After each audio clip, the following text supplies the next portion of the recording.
that honor and introduce some of our guests today. Thank you.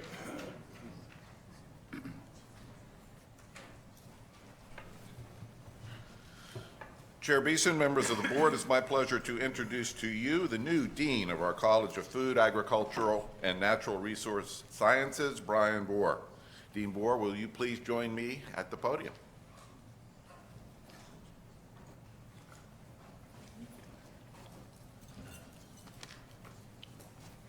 Congratulations. Brian joined the University of Minnesota faculty in 1992 and became head of applied economics in 2008, and from 2009 to 2013 served as head of the Division of Applied Economics and Agricultural Education. In the summer of 2013, he began service as interim dean of the college and as interim director of the Minnesota Agricultural Experimental Station. He has an impressive record of accomplishments as an agricultural economist and administrator, as well as broad experience collaborating across the U and around the world. Brian has always told us that he grew up in Denver. However, we did not know that this was Denver, Iowa, population 1,780. Despite that, and despite his 3 Iowa State degrees, we continue to wish him the best at the University of Minnesota, and we're delighted to have his service as dean of this very important college. Congratulations again. You want to walk around and say something?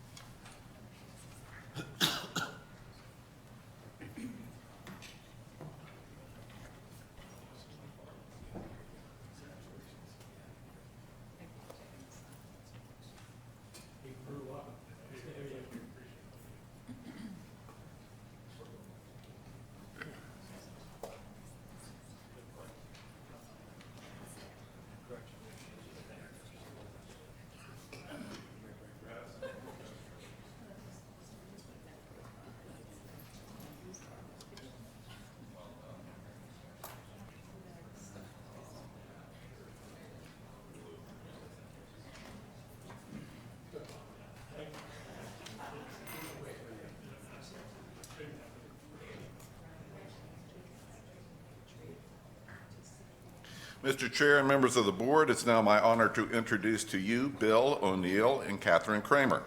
They will both be tasked with the critically important roles of leading our governance committees in the upcoming year. So Catherine and Bill, would you please join me at the podium?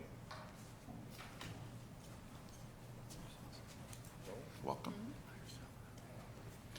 Bill O'Neill is an Associate District Director in Facilities Management. He will serve as the Civil Service Consultative Committee Chair for 2014 to 15.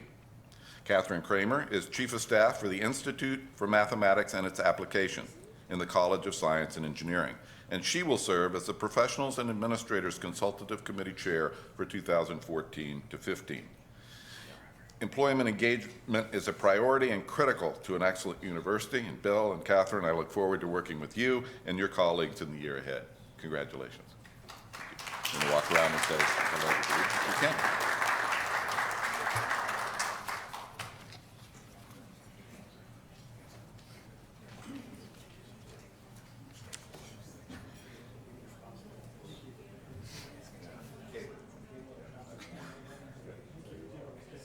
We're so glad you were here.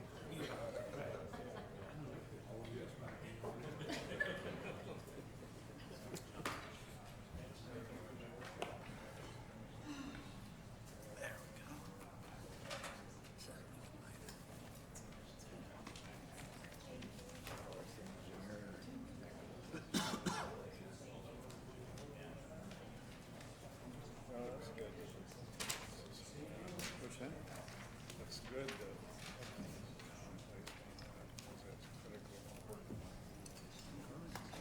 Thank you, President Kaler, and congratulations, Dean Buer, and thank you, committee chairs, for your upcoming service. I'd like next to go to our minutes for the June meeting, which are in front of you. These are there for review and approval. Is there a motion to approve the minutes? Second. There's a motion and a second for that. Is there any discussion of those minutes? So move. Would all those in favor of the minutes say aye? Aye. Opposed? Motion carries. Thank you. President Kaler, we'll get into the business of the day. Would you start us off with a report? Thank you, Chair Beeson. As we turn the calendar's page, since our last board meeting, we've closed the books on fiscal year 2014. In FY14, we sent 15,000 well-prepared graduates out into Minnesota and the nation's workforce. The University of Minnesota Foundation exceeded its fundraising goal for the year by nearly $30 million. Applications were up on every campus with a combined increase of more than 5%, which means that nearly 57,000 students were eager to attend the university this fall. We're poised to set another record for creating startup companies from university discoveries, therefore driving our state's innovation culture and job creation. And of course, on the operational excellence front, we've achieved $36 million in administrative cost reductions ahead of schedule towards our $19 million goal. So those are all very good and satisfying accomplishments. But there are other remarkable facts that I've been reviewing and thinking about the past couple of weeks. And they emerge from reports released by the respected Brookings Institution in Washington, D.C., and the U.S. Department of Labor. These reports highlight the economic and talent impact the University of Minnesota has on this state. And they confirm the real value of a university degree. As you know, affordability is a priority of mine and this board's. Together, we have delivered on that commitment by working with our partners in the legislature and the governor to freeze tuition for Minnesota resident undergraduates. We have more to do, and we will do more.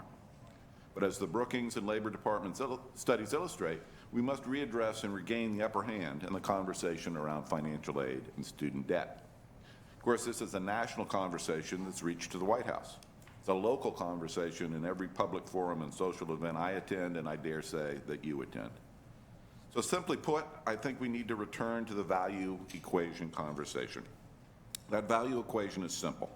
I view it as a ratio of excellence over the cost. Ratio of excellence to cost equals value. And student and family debt is a monetary and an emotional factor in calculating the cost of higher education.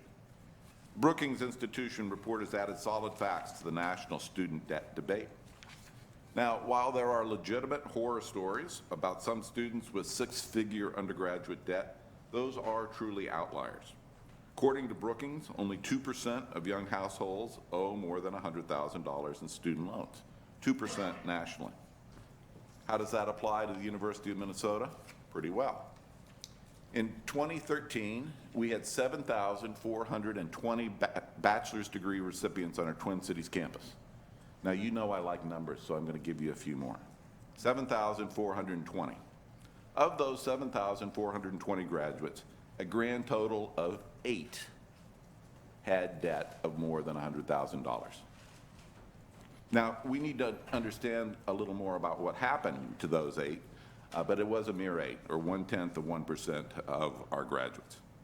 A total of 6.6% of our graduates graduated with $50,000 in debt or more. A lot of money, but only for 7% of our graduates. On the other end of the spectrum, nearly 2,800 of our graduates graduated with no student debt. 2,800. But for all of our students, including those with debt, a University of Minnesota degree provides exceptional lifelong value. Economists will tell us, this is a conclusion that economists actually can reach, that there are few things that is a joke, yes, thank you. There are few things that have a larger return on investment than a college degree. Stocks, gold, real estate.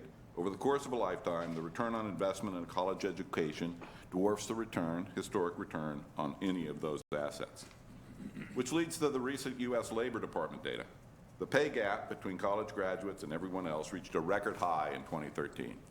And the national unemployment rate for workers between 25 and 34 years old with a bachelor's degree was half the national average unemployment.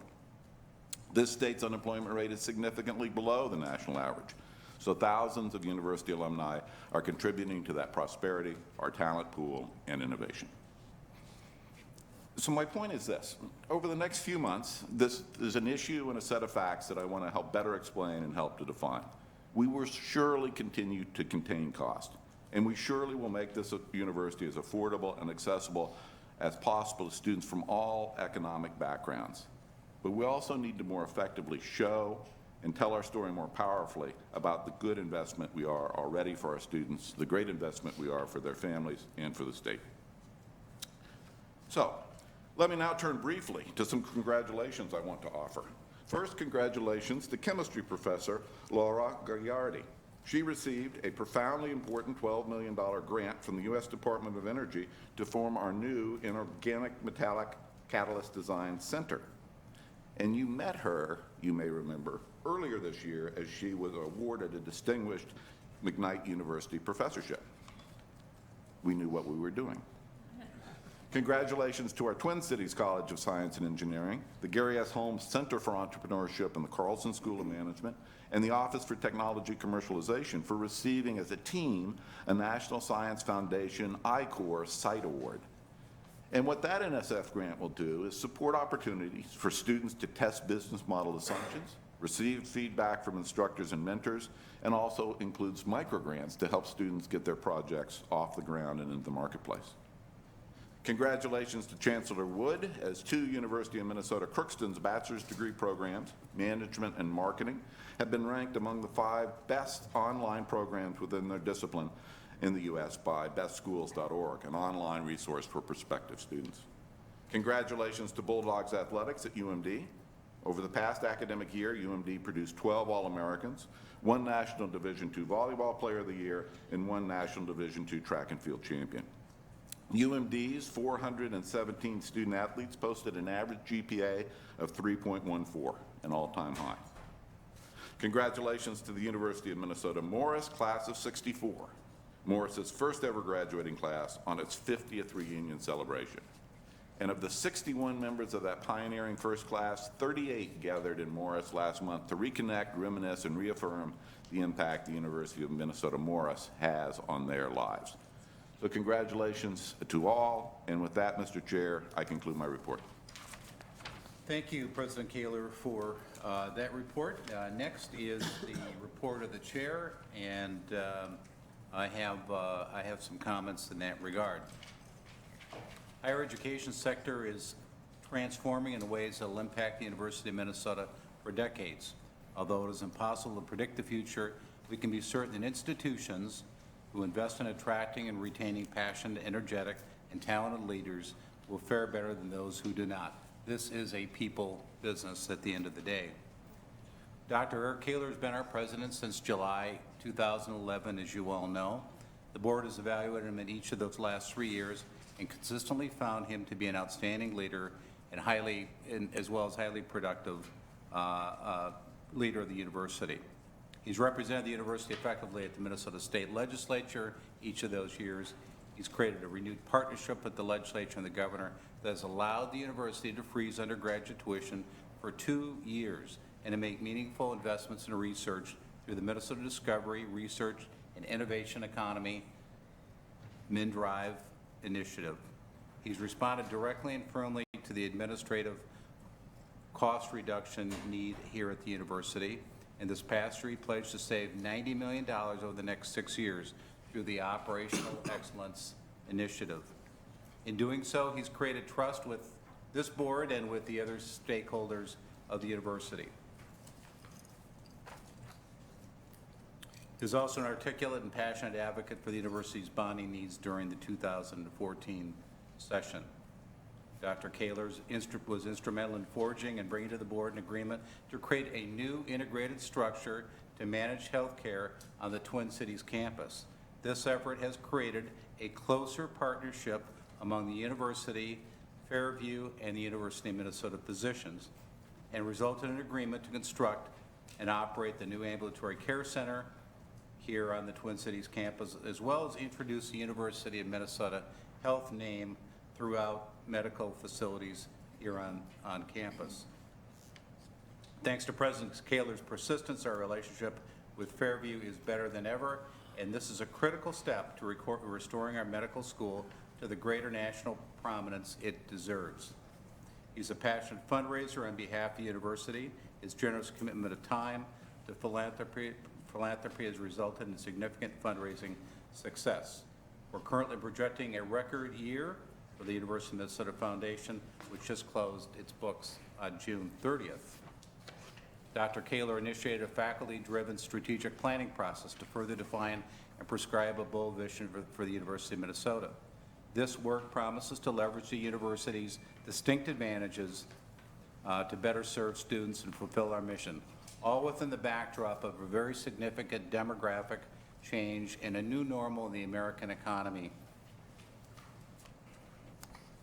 In consultation with Regent and Vice Chair Johnson, Regent McMillan, who are both members of the Presidential Performance Committee, I propose that we secure Dr. Kaler's leadership for the university over the next several years. As you know, there is an active marketplace with high demand for academic leadership talent. This year has seen turnover in several university presidencies in the Big Ten, and at least one institution, the University of Indiana, has preemptively raised their presidential compensation. I have looked across the country at the marketplace, consulted with national experts, and believe Dr. Kaler is an attractive and eminently qualified candidate for any of the numerous jobs now open. Our goal is to retain him here, and our hope is to keep President Kaler's compensation competitive with similar universities and to create incentives for him to remain through the end of this decade or beyond. In my discussions with President Kaler, we have, subject to approval of this board, and only by approval of this board, now agreed upon terms for a new contract that would extend his leadership at the university and adjust his compensation primarily in the area of supplemental retirement. It also provides additional life and disability insurance. I propose that we extend his current contract 5 years from June 30th of 2015 to June 30th, 2020. With respect to his compensation, I propose we enhance his salary and the supplemental retirement payments to make them more competitive with leaders of those peer institutions. So specifically, we are proposing for 2014-15, we increase his current salary $610,000, which is what it has been since he was hired in June of 2011, by 2.5%, or to $625,250. This increase is consistent with the faculty and merit staff-based merit pay plan at the university. As with his current contract, any future salary increases would be dependent on yearly evaluations. With respect to the supplemental retirement compensation, I propose we honor the commitment we've made in the current contract and extend it through the life of the contract going forward.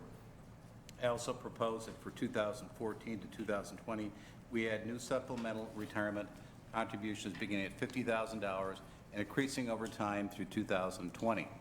The amount would increase by $25,000 annually, except in the last year when it would increase by $100,000. These supplemental retirement contributions would vest each year as he successfully completes that year's performance. The increased supplemental retirement contributions are intended to make the president's total compensation more competitive with schools in the Big Ten and to serve as an incentive for President Kaler to stay and continue to serve. The proposed arrangement aligns financial rewards with long-term service. With these amendments, I believe President Kaler's total compensation will place him 6th in the Big Ten. Even with these enhancements, he will be behind newly elected presidents at Michigan, Penn State, Ohio State, each of whom makes over $1 million, and now Indiana and Northwestern. Nevertheless, these changes, I believe, will serve as an inducement for President Kaler to stay and will help us retain a president who's clearly been outstanding in a very difficult transition period.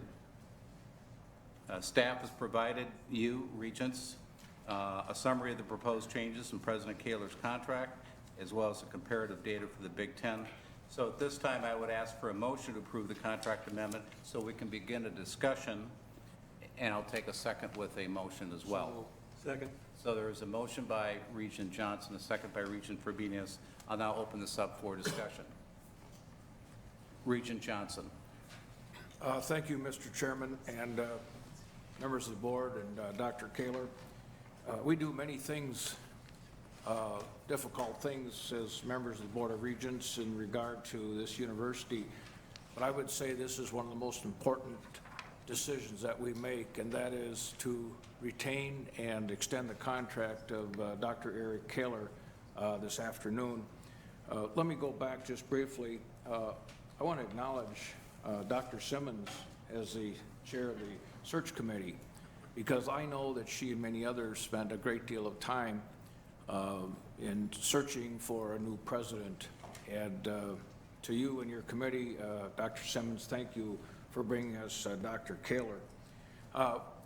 Regents McMillan and Regent Beeson and myself had the privilege of working on the presidential performance review, and we all had the opportunity to visit with you, senior members of the university community, students, alumni, folks from the business community, and it was a real honor to hear the comments about our president.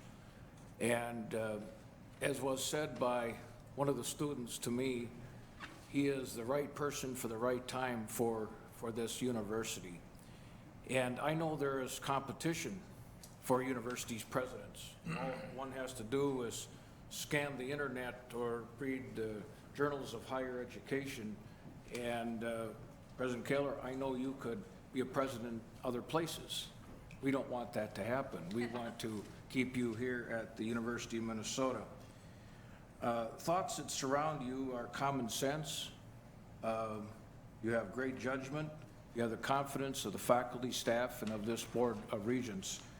And so I'm just very pleased that this package that Chair Beeson has worked on in consultation with a number of other folks, including yourself, is being presented today. You know,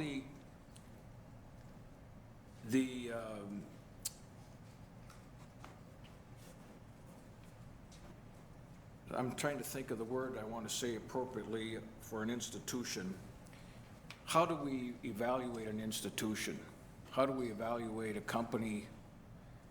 We evaluate by the person at the top, and that person is and have the ability to sail a steady ship. And you do that.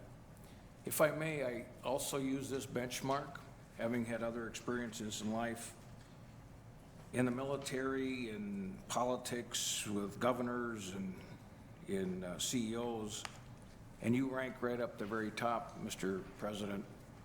You're good, and I like you a lot.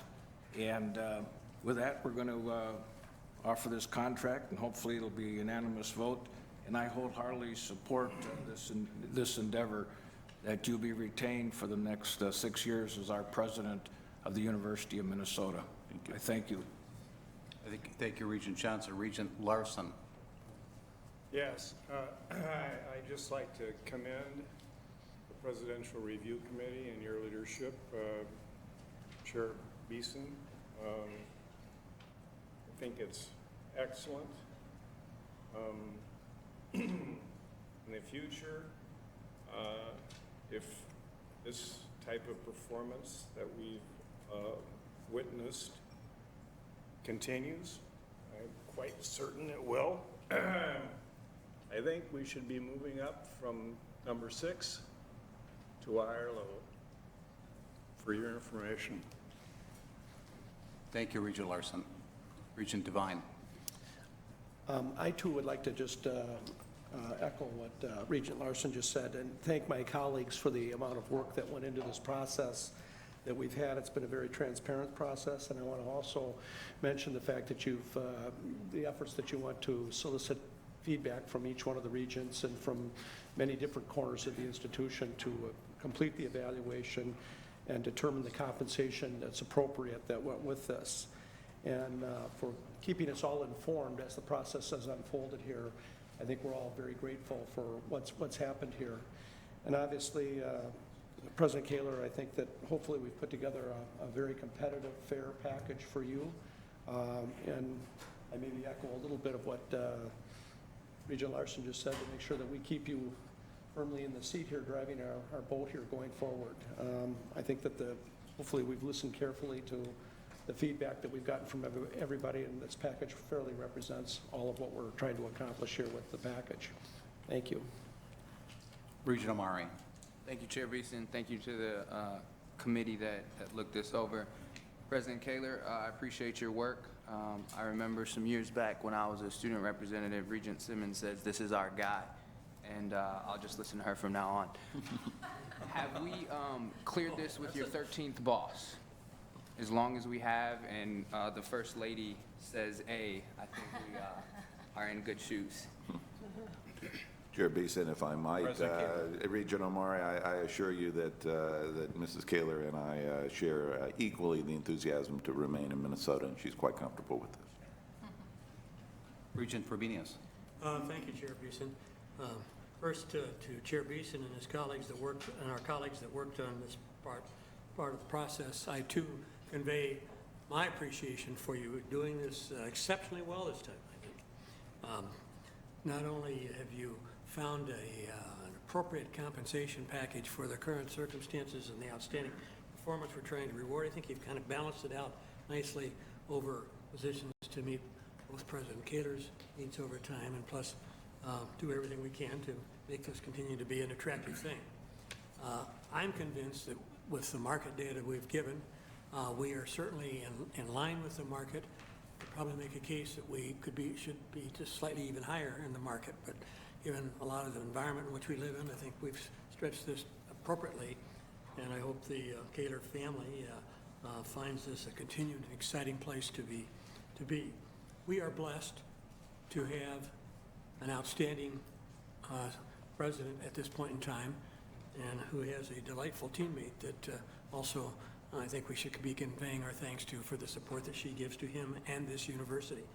Both are a valued team for our organization.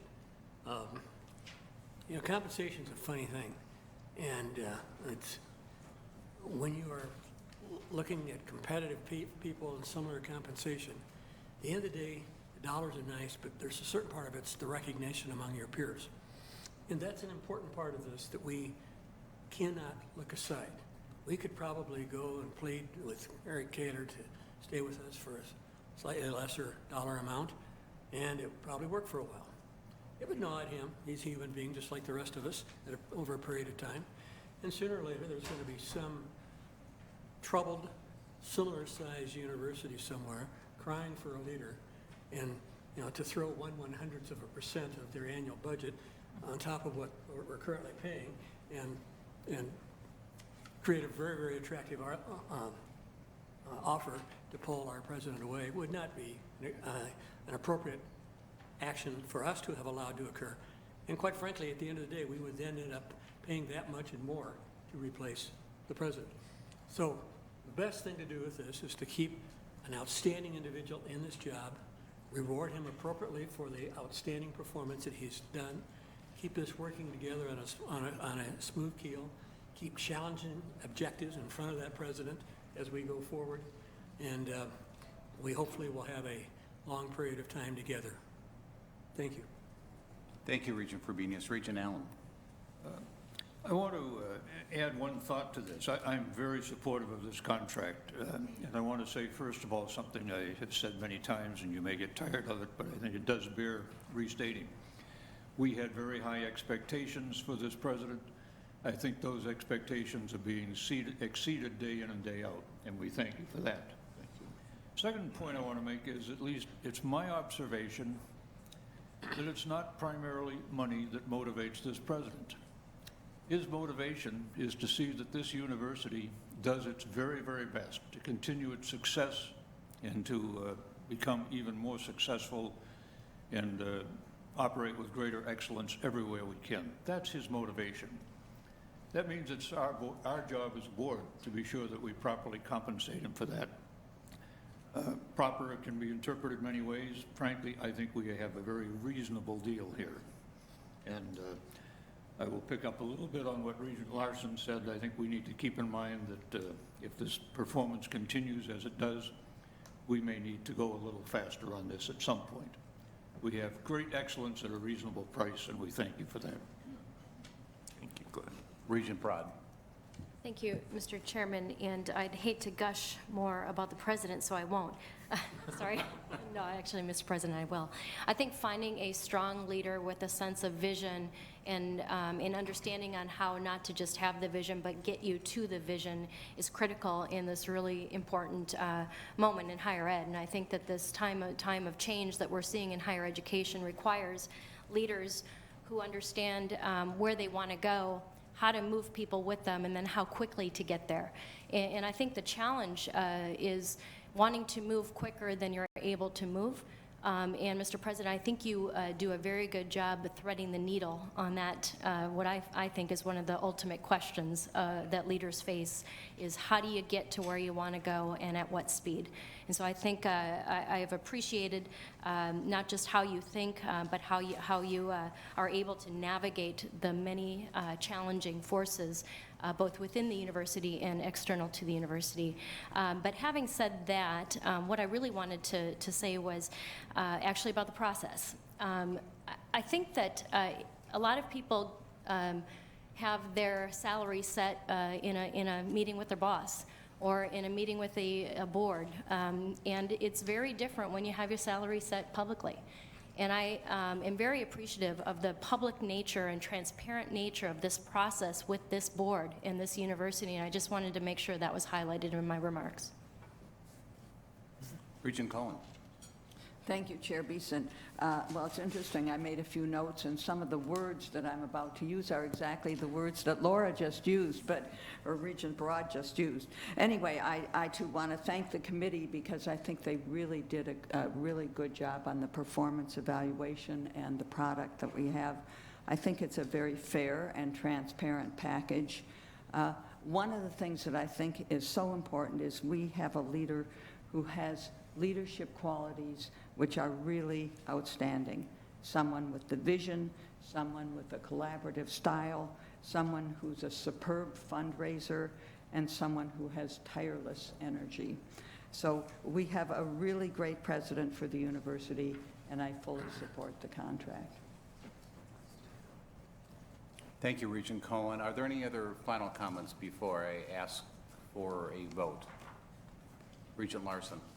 I'd just like to congratulate President Kaler on his performance and leadership, especially the leadership. I believe that this institution is better today than it was when I became a member of the Board of Regents almost 9 years ago. And in large part, that's due to his leadership, and I have no doubt that as we move forward, we're going to continue to make excellent progress for the entire institution. And that is a really important and good thing for the people of the state and all of our employees. Being part of a team that's really and truly a high performer and going to be better moving forward is exhilarating. On that note, would all those in favor of this proposed contract amendment say aye? Aye. Against? Motion carries. Congratulations, President Kaler. Would you like to say a few words? Sure. Very few words. Thank you, Mr. Chair. I am truly grateful for your support, for the support of the board, for the opportunity to continue this very important work. I'm honored to be the president of this great institution, and I am truly grateful for your support. Thank you. Thank you very much.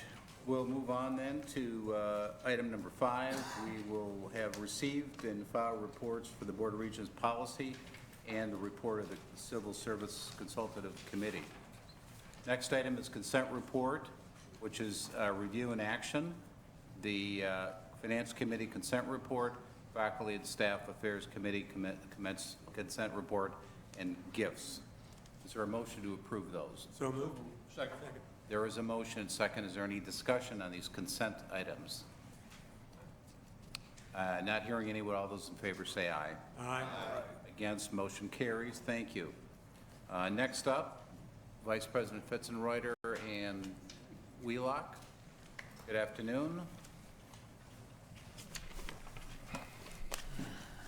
Last month, as you recall, the board reviewed a resolution on neighborhood engagement following a very informative bus tour of the broader university community. Vice President Fitzenreiter and Vice President Wheelock, if you would refresh us on the proposed resolution, and then we will take action on that. Good afternoon. Good afternoon, Mr. Chair, President Kaler, members of the Board of Regents. As you indicated, we were here last month and made a presentation and concluded that presentation with presenting a resolution that we recommended for review and then action this month. We understand, just as a review of the context, that we are part of a large urban area and we have an interest in how the neighborhoods around the University of Minnesota function, their attractiveness, the way they are developed. We have laid out particular goals around neighborhood development.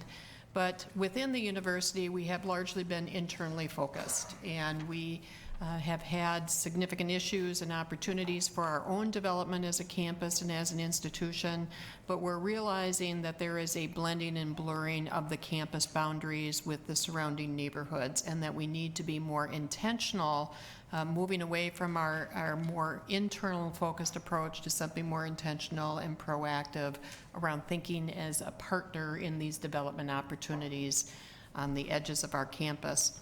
We clearly have some principles that guide us. We know that we can only do this in partnership. We know that housing and the viability and sustainability of housing will be key in the neighborhoods around us, and that our interests are integrally linked and blended with those of the surrounding neighborhoods. We expect and will work toward goals that will continue to make this an attractive environment in which our campus is placed, that the neighborhoods around our institution are vital, have long-term sustainability, are filled with amenities that support our student and community population, and that we can live dynamically as part of a broader community. The next steps will be to conclude our best practices research, to engage in some of the broader partnership with those neighbors and potential partners, and to review again the relevancy of our existing master plan finished in 2009 and adopted by the Board of Regents of the University of Minnesota to determine how we move that work forward, and particularly around the edges where we need to do some joint planning. We'll look at some metrics, and we'll adopt and identify both some short-term and some long-term action steps, and as well the resources needed to advance that work. And with that, Mr. Chair, we would ask for the endorsement of the Board of Regents by passing this resolution to signify that there is agreement that we need to move more broadly and think in a broader context and to be more proactive in those partnerships. With that, Mr. Chair, we're available to answer any questions that you may have. Thank you, Vice President Wheelock. Regent Simmons. I move approval of the resolution. Second. There is a motion and second. Comments on this is something we have seen again last month, and as Vice President Wheelock indicates, a beginning point. Now, a resolution signifies the end of a process. This really is one that signifies the beginning of a new approach, and it's exciting from my standpoint, and I know those others on the board. Any comments, wrap-up comments on this particular topic? Regent Broad.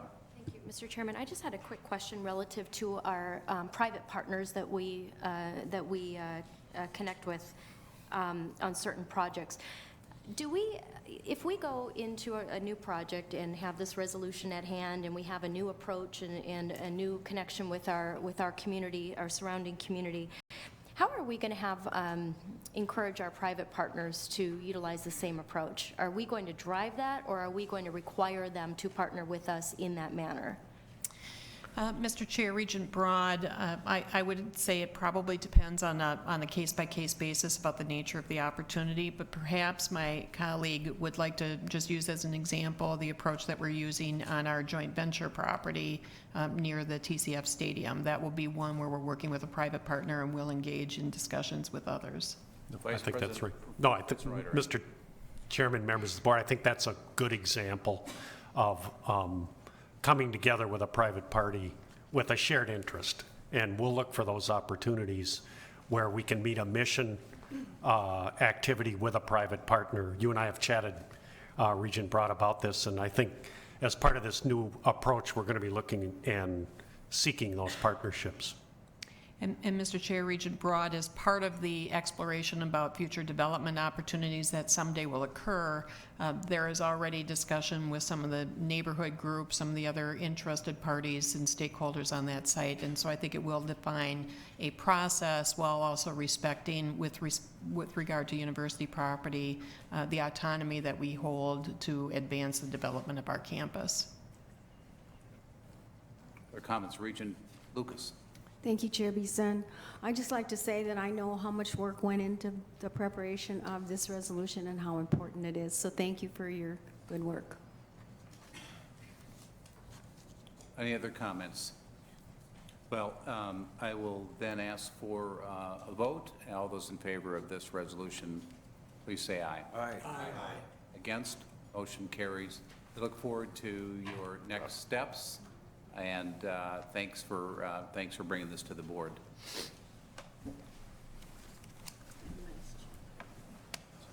Next, I'd like to invite up Chief Legal Counsel William Donahue to the table to talk about changes to several of the Board of Regents policies. These are here only for review. Good afternoon, Mr. Donahue. Good afternoon, Mr. Chair, members of the board. You have 3 policies that are before you for review.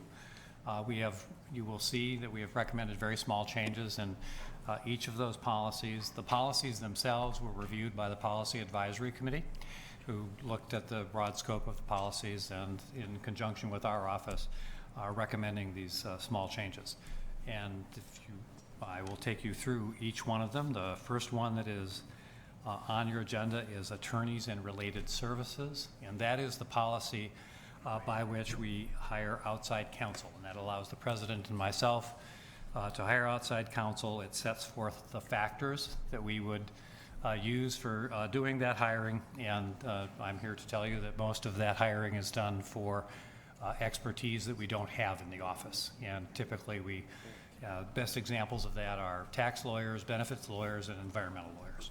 And we hire that expertise outside. We report each year to the Board of Regents on how much hiring of outside counsel we do, and we only hire as we need.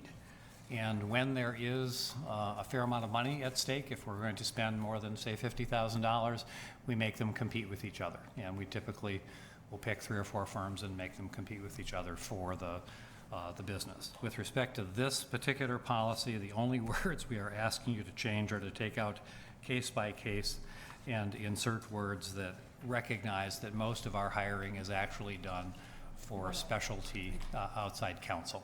And it simply conforms to what we actually do in the office. The current language seems to suggest that we would engage in competitive bidding in other cases, and we don't.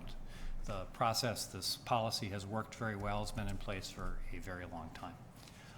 That's all I have to say about the first of these policies. If you have questions about that one, I'm more than happy to respond. Regent Simmons. Thank you, Chair Beeson. Mr. Donahue, I don't have a question about the change. I think it's a good one. I do have a question. This policy gives permission, if you will, for the general counsel to hire outside attorneys. But within the university, can anyone hire an outside attorney? Mr. Donahue. Regent Beeson, Regent Simmons, no. We actually look every year, and we review the general ledger when we prepare our report to you, and we look for places where that may have occurred, and we then inform them about the policy and try to correct whatever mistakes were made. That has not happened much in the recent past. Follow-up question, Regent Simmons. Sure. I did catch the word much. It happened in the 1990s. Okay, It was a but is constant problem. We got it fixed by educating people, All right. by training people, and by help, actually, from purchasing services who simply wouldn't pay the bills. So we take care of that need for authority procedurally rather than needing to state it explicitly in this policy, and that's adequate? I believe so. Regent McMillan. Thank you, Chair Beeson.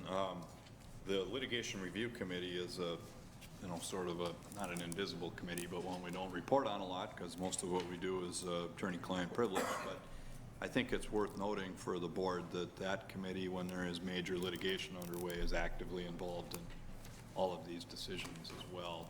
And that's fair, isn't it? Yeah, Regent Beeson, Regent McMillan, I entirely agree with that. We attempt to bring all controversial matters to the Litigation Review Committee, and if there's a significant expenditure, we review it with the Litigation Review Committee. Other comments? This will be coming back to the board in September, Mr. Steves, that schedule is? Thank you, Mr. Donahue. Okay. And then also, board, I'm sorry, do you have other policies? I have two other policies to present to you. The next one on your agenda is gifts received and given by regents and university officials. The policy itself was, of course, reviewed by the Policy Advisory Committee. The only change that we suggest that you make is to add assistant vice provosts to this policy, and that will conform this policy with the institutional conflict of interest policy. We don't suggest any other changes in the policy. The policy as it is currently written is consistent with Minnesota state law and has worked well for you over, at least in my perception, well for you over the years. If you have questions, I'm more than happy to take them. Proceed. Okay, the third policy that is before you is legal claims and settlements, and this is the largest substantive change that we're suggesting that you make. And the change here is we want to change the amount for a mandatory appearance before the Litigation Review Committee to settle a case from $250,000 to $500,000. This has been suggested to me by numerous people, and I think they think that it's consistent with the commercial policies of the board, which have $1 million limits for goods and services, real property, $1.25 million, $500,000 for capital budget amendments, and for commercial transactions, $2 million. We think that the change will be helpful in allowing us some latitude in settling cases under $500,000. However, we will, of course, still bring to the Litigation Review Committee cases that are controversial, cases that are in the public eye, or cases that involve members of the Board of Regents. Regent Allen has a question or comment. I have no problem with the change, but just for background, do you have a rough idea of how long the 250,000 has been the? I think it has been there since 1984 when I wrote the policy. Thank you.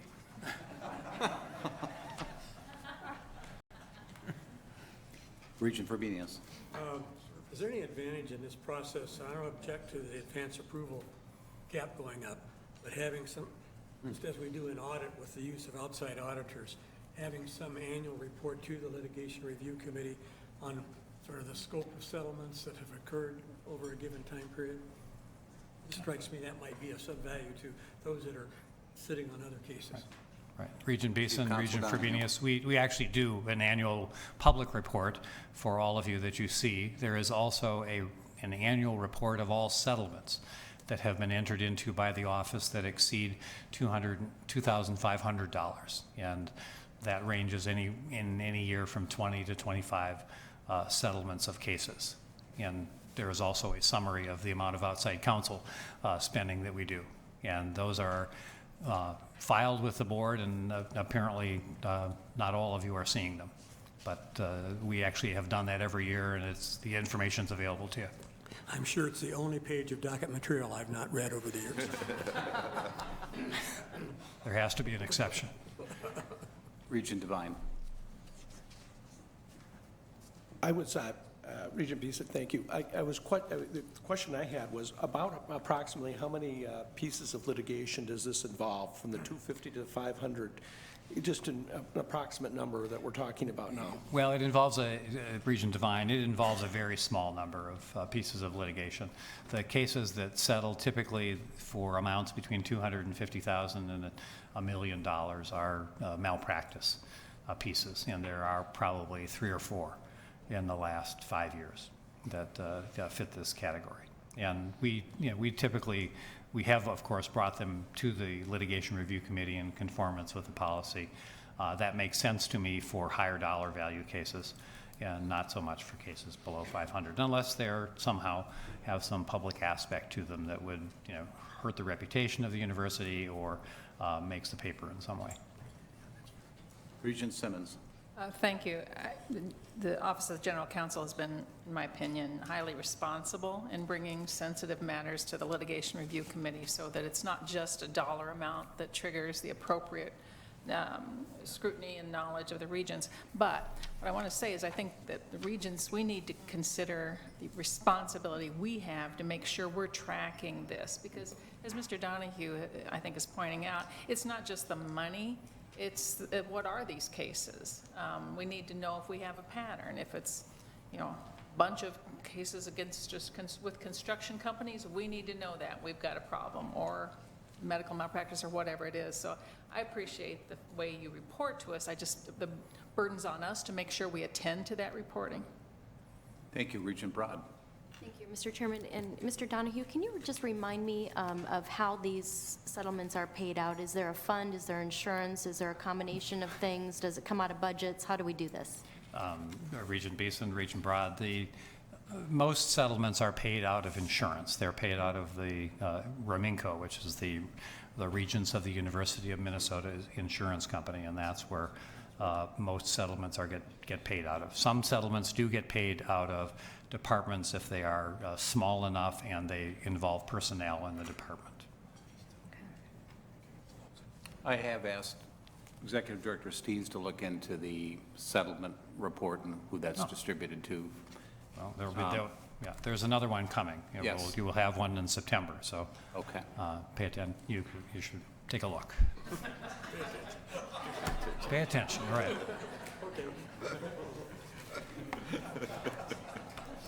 And we will. Yeah. Sorry about Mr. that. Donahue, that concludes your report. Those are the three policies. Mr. Chairman. Thank you for hearing me out. Regent Broad Thank for you, a Mr. final Chairman. comment. I think this is the first time that Mr. Donahue has been up here, and it's been all full of laughter, so thanks. Yeah, it's my new career as a comedian. Thank you, Mr. Donahue. Thank you. Okay, next, we have, I'd like to invite up Lisa Lewis, President, CEO of the Minnesota Alumni Association, and she's bringing with her Ms. Adams-Lloyd and Mr. Dubois. And I'll ask each of the presenters to, when they're settled in, good afternoon, welcome, friends, and for the record, could you each introduce yourself? Sure. Lisa Lewis, President and CEO of the Alumni Association. Thanks, Lisa. Susan Adams-Lloyd, outgoing chair of the University of Minnesota Alumni Association. Jim Dubois, chair of the Alumni Association. Great. Good, well, welcome. We look forward to your comments, and Ms. Lewis, you want to start us off? Or Susan is going to start. Okay. Chair Beeson, thank you so much. It's a pleasure to be here. We're quite honored to present before you today. Other Regents, President Kaler, and staff, it's really a wonderful opportunity for us today, and we appreciate your time and interest. First of all, I'd like to thank the Board of Regents, individually and collectively. Each of you have been so accessible to us as a board throughout this past year, and our board members and our executive committee really appreciate that accessibility and that conversation that happens both formally and informally. Thank you very much for that. Particularly, President Kaler, I'd like to also thank you for your support, your time, your respect, your trust, and collaboration. You've come to every single one of our board meetings and many of our events. It's remarkable how much time and effort that you've spent with us, and we hope in return that we've been able to offer the same kind of trust, support, and respect that you deserve in your presidency. It's made all the difference in the world in how things have flowed this year, so thank you for that. And also to the staff that is remarkably accessible and have helpful to us in all of our endeavors. I'd like to take a moment to say that Jim Dubois probably needs no introduction, but he will be the incoming chair, and Jim as well. We appreciate your support and all of that which is to come. Today's presentation will focus on the current state of the alumni relationship with the University of Minnesota Twin Cities and how the MAA is working to engage an increasing number of alumni. Alumni, as you know, play a vital role in supporting our alma mater. We represent one of the largest constituencies of the university with 445,000 living alumni around the world. Our collective experience, networks, talents, resources, and financial support make a huge difference in advancing the mission and the work of the University of Minnesota. Alumni have distinguished themselves in their careers and their communities. We are leaders in our field. Whether we are running a Fortune 500 company, serving in a nonprofit, conducting cutting-edge research in medicine, working on improving schools, or winning a Nobel Prize in economic sciences, as Lars Peter Hansen did in 2013, our collective accomplishments reflect well on the reputation of the University of Minnesota and the quality of educations and opportunity it provides. Each year, the Alumni Association recognizes outstanding alumni achievement at its award ceremony during homecoming, and I know some of you have attended. Graduates of the U contribute to Minnesota's education as well as its workforce, and quite a few of them go on to start their own companies. In fact, alumni have started 10,000 plus companies in Minnesota, employing more than 500,000 people and generating revenue of $100 billion, millions of tax dollars, jobs, and community benefits. We don't have to look far for examples. There are 5 outstanding individuals being inducted into the Minnesota Business Hall of Fame this year. All 5 are University of Minnesota alumni. We know the Regents and President Kaler have bold plans for the university through the strategic plan that is being developed. It will take the support of many constituents to help fulfill that plan, and alumni can play an important role through their talent, financial gifts, and political influence. This year, more than 62,000 alumni provided financial support as either a member or a donor. Many volunteer in aggregate hours of time and mentoring and advocacy. The alumni networks and experience can help open doors for students to achieve their career aspirations. After all, that's why we're all here, the students, making their experience during their years on campus richer and ensuring that our workforce and communities in the region prosper now and for decades to come. Alumni play a pivotal leadership role within the U. Just looking within this room, 9 of our regents are alumni, along with our university president and provost. If you add up all the alumni volunteers on the UMAA board, the foundation, the alumni boards of the schools and colleges, there's quite a commitment of time and talent to ensure that this university is building for the future. Our independent alumni voice allows the UMAA to speak out on important topics affecting the university and to take action to advance the long-term interests of the U. Whether it's a matter of safety, advocacy, or any other compelling issue, we want to be that independent voice to assist when it's appropriate. As Susan noted, alumni involvement can make a significant difference in the success of the university. Our challenge is to effectively tap the talent of this group that in ways that are both relevant to the alumni and meaningful to the university. But it starts with understanding who they are and where they are. When you look at alumni around the world, 62% have chosen to stay in the state. So when we talk about economic development and economic impact, the majority of our alumni live within the state. 36% across the country and 2% abroad. When you look across the country, our biggest national markets are Chicago, Los Angeles, Washington, D.C., Milwaukee, New York, and San Francisco. And abroad, when you look at where our alumni have chosen to live, Canada, China, South Korea, Taiwan, Poland, India, and Japan top the list. The UMAA's network of 70 alumni chapters around the world connect alumni based on where they live. And while the physical events and the physical networks are important, we can have a far greater impact when we make virtual connections. So this year, something new for the Alumni Association is to expand opportunities for virtual networks through webinars, online mentoring, and easier access to university resources online. Alumni will be able to connect with the university 24/7 through the web, a stronger social media presence, email, video, and other electronic means. So whether they live in Taiwan, Topeka, or Two Harbors, it will be easier for alumni to connect with each other and the university. Okay. The majority of our alumni have experienced the university as undergraduates. And why is this important? Because our research tells us that our undergraduate degreed alumni connect with the university as a whole. They have a very broad base of interest, and their emotional connection is with the U.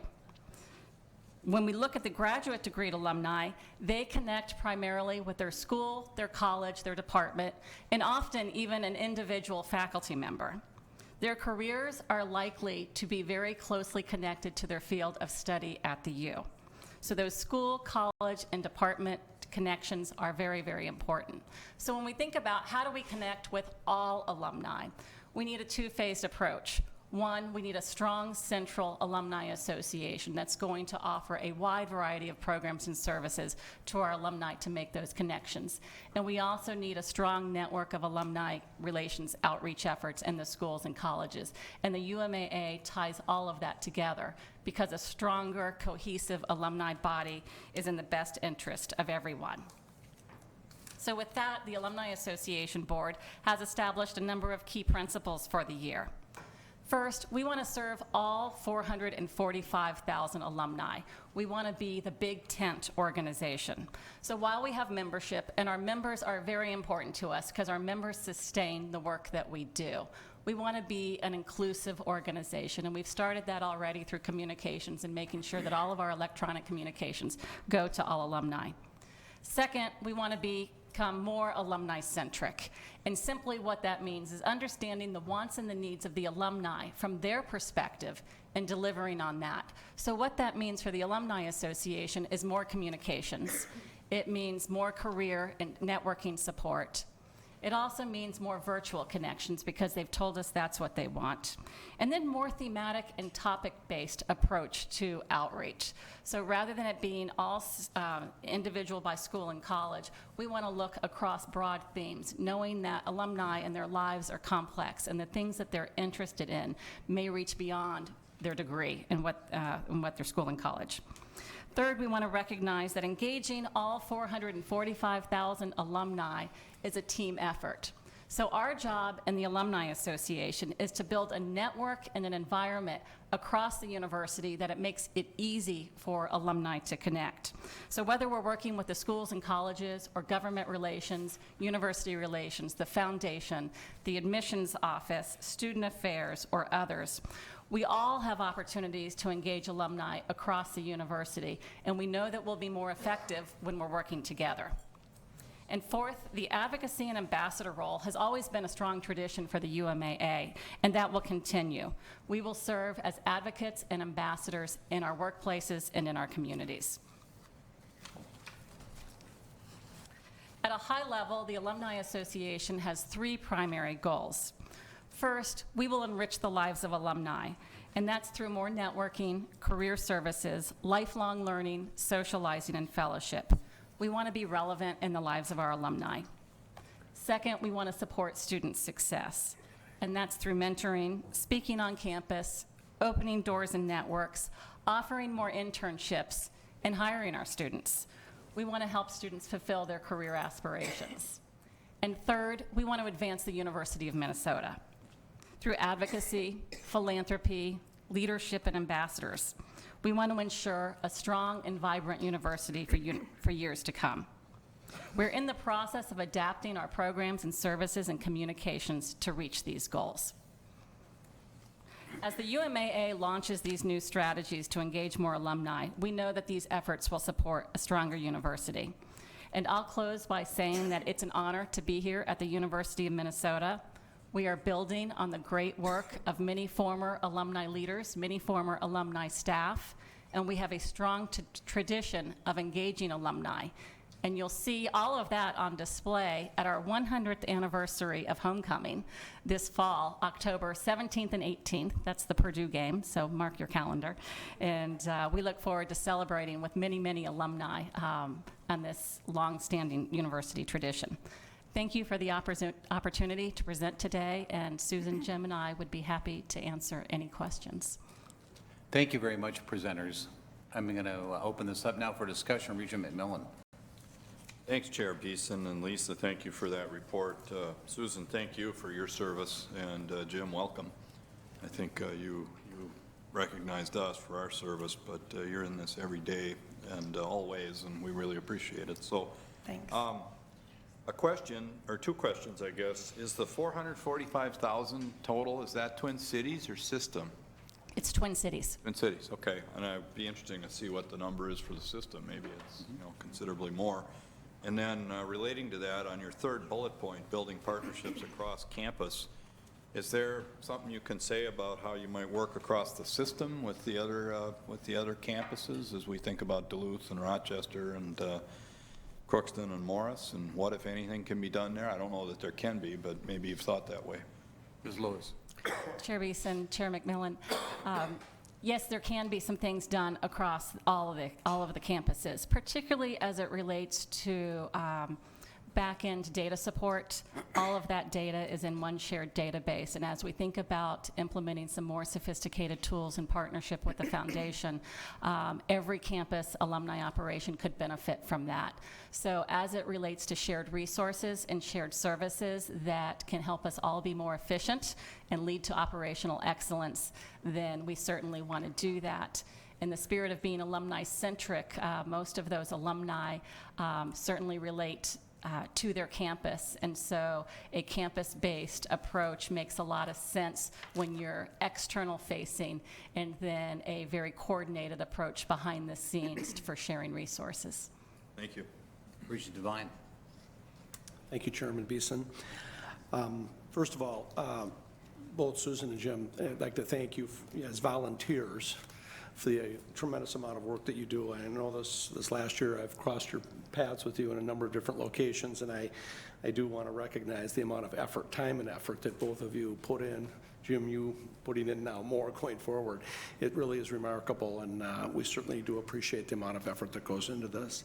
And Lisa, you've gotten off to a wonderful fast start here, and I'd be absolutely remiss if I didn't comment on the fact that as part of the 100th anniversary of homecoming, we're celebrating the 140th anniversary of the Greek system here this fall, and you've reached out in your collaboration model to build an event for those people, and I'd like to thank you for those efforts. Question that I have really goes back to, what do we see? Our history has been we've wanted more engagement. What do we see as maybe the 2 or 3 biggest challenges to bringing our alumni into the fold more closely than what we've had in the past? What do we see as those challenges going forward here? Ms. Lewis. Chair Beeson, Chair Devine. First, thank you for the comments about our volunteers, because you're right, they spend an extraordinary amount of time, and behind Susan and Jim, we have a fantastic board. And thank you for your comments about the Greek alumni. We expect this building to be overflowing with Greek alumni after the parade on that Friday night. Regarding the couple of issues related to how do we engage more alumni, a couple of pieces. One of it is continuing to be smarter about our resources and our strategy, which is what we're doing. And the second is looking at our business model for how we're engaging alumni, how we stack up in the Big Ten, how we stack up nationally in terms of our overall investment in alumni relations for the size of our alumni body, and are we staffed and resourced appropriately to implement the kinds of programs and services that this university and our alumni really deserve. So that's one piece of it. Then the second piece would go back to being more alumni-centric, and that an early observation would be that we've used at sometimes an inside-out approach to alumni relations, looking at what we want institutionally and kind of pushing that out versus an alumni-centric or more market-driven approach in terms of understanding that it's a two-way relationship and we need to be relevant in their lives as much as we want them to be engaged with the university.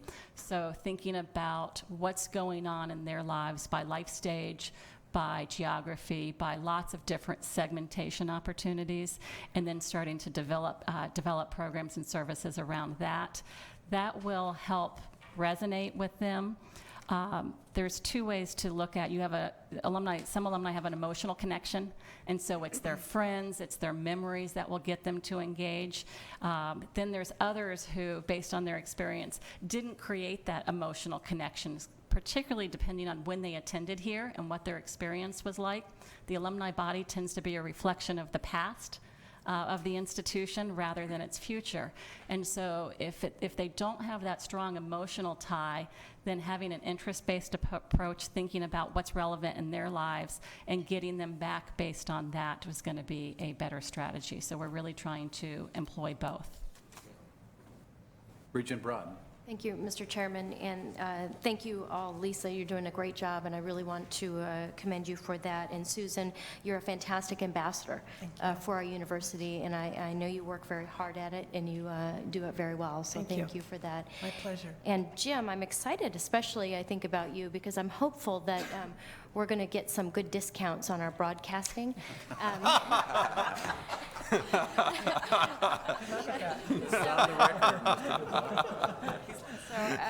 Actually, no, I know that you are also a great ambassador for our university and will do a fantastic job. My question, however, goes to Lisa, and that is, as you look across this country, you've been around alumni associations in other places. What are the one or two things that others are doing really well that we want to emulate? President Lewis. Chair Beeson, Chair Broad. The biggest thing is being alumni-centric, and that's listening to the alumni. So one of the things that was a real advantage coming in here was that we've done a lot of market research. So we understand what they want, what they've told us they want, and those are the pieces that I talked about briefly. They want more virtual connections, they want more career connections and networking, and they want things that are meaningful. We look at some of the programs that we have, and they were programs that have been very successful, traditional programs, but just to look at the changing nature of volunteerism.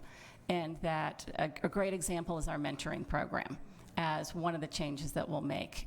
We've got wonderful mentoring program, one-on-one, physical connection. So if you live in the Twin Cities and you're ready to commit to a single student for a full year, then that's a great opportunity. We have 1,400 alumni, probably one of the better mentoring programs in the country, something to be proud of. But there are alumni around the world who may not be able to give a full year to a single student, but yet they have the ability to have a short phone conversation, to give advice, to give guidance, to be mentoring other ways.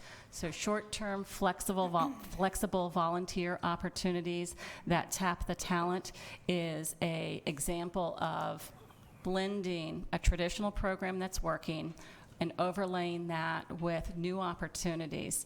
And so the organizations that are successful are understanding how to make those changes. The other piece that people are doing really well that is an opportunity for us, and it's going to happen here, and that's segmentation. And they're doing really smart segmentation with their alumni to better understand their wants and needs and their interests, and to deliver the programs and services and communications that are relevant to them. So rather than a scattershot approach and trying to serve up everything to everybody, which is impossible here because this institution has so many strengths that there's no way to explain to everybody all that's available to them. But when we can get smart about understanding how to connect what they're interested in with what we have to offer, then all of a sudden the sparks start to happen and we'll see more engagement. And the tools are in place, and our partnership with the foundation is growing significantly on the technology side to where we're going to be able to work together to make that happen in some smart ways. So those are a couple of examples of how associations are changing and turning to be more relevant in the lives of alumni now. Thank you. I'm going to take a couple more questions, Regent Frobenius and then Regent Lucas. And maybe see if we can work you into a committee presentation in the fall as you create this new paradigm and as it evolves. We're interested, and so we'll see if we can do that. Regent Frobenius. Well, I won't repeat my colleagues' remarks that are highly complimentary of the efforts and the structure and the additional work and layout and plans that you've accomplished. I want to take a personal item, though, and just note, my degree from this university is from the program in healthcare administration. And in the 45 years since I graduated, the good alumni from that program running healthcare organizations all across this country concluded in their infinite wisdom that they were not able to trust the University of Minnesota Alumni Association, but needed to maintain their own separate entity, and for a number of years. And it's my understanding that in the last year, that barrier has finally come down, and you've made that achievement. It's a small program at the U, it's a good one, and it was it took more than just a little bit of work, I suspect, to get that done. Thank you. Thank you, Regent, for obedience. Regent Lucas. Thank you, Chair Beeson. Ditto on the compliments. You guys are great. When I was in Duluth, I had the opportunity to speak with the alumni director in Duluth, whose name was also Lisa, and I was struck by the difference in the model. And then I look at my two kids who did not go to the University of Minnesota, went other places, and watch how they're being folded into the Alumni Association and all of the benefits. In those cases, it's not an organization that they join. It's all the, if you graduated from there, you are a member of the Alumni Association. And I'm wondering, as you state your goals about increasing engagement and so forth, if this is something that you have thought of. It'd be very, very different and a big step, but I'm just wondering if that's something on your radar. President Lewis. Okay. Chair Beeson, Chair Lucas, it's an excellent question, and you're right, there are various models out there, from no membership at all and everybody's just a member, to dues-based models and some hybrid models in between. And as I mentioned before, long-term sustainability of our resources is high on our radar screen, because that's something that does need improvement. And so we have engaged the university in some conversations about our model and our business model, our financial model, including looking at all of engagement, the big picture, and how we might want to fund alumni relations going forward. Because the fundamental question is that you have to ask is, what do you want from your alumni? Do you want alumni funding their relationship with the university, or do you want the alumni funding the university? And if you answer that question, then that tells you what model to have. Right now, our model is that we ask our alumni to fund their relationship with the university $50 at a time through membership. So if you think about how many members you have to get just to go start a new program, that's a lot of work. So we spend a lot of time trying to figure out how to fund our mission while we're fulfilling our mission. And so that's something to think about in terms of how we go forward and how we do that. But it is something that we're actively considering and really willing to, under Susan and Jim's leadership, they've been a big part of this, really look at what's the right thing going forward for the alumni and the University of Minnesota. Well, thank you. Thank you, Regent Lucas, for that question. And presenters, your great friends at the university, Jim and Susan, and Lisa, thank you for coming here today. We've had a good start of a conversation, and you've raised some really important points. Thank you very much for coming today. Thank you. Thank you. Athletic Director Norwood Teague.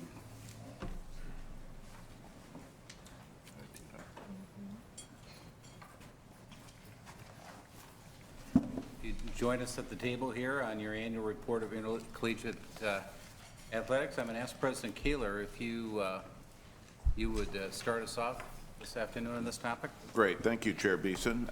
As all of you know, intercollegiate athletics is one of the most highly visible aspects of this university.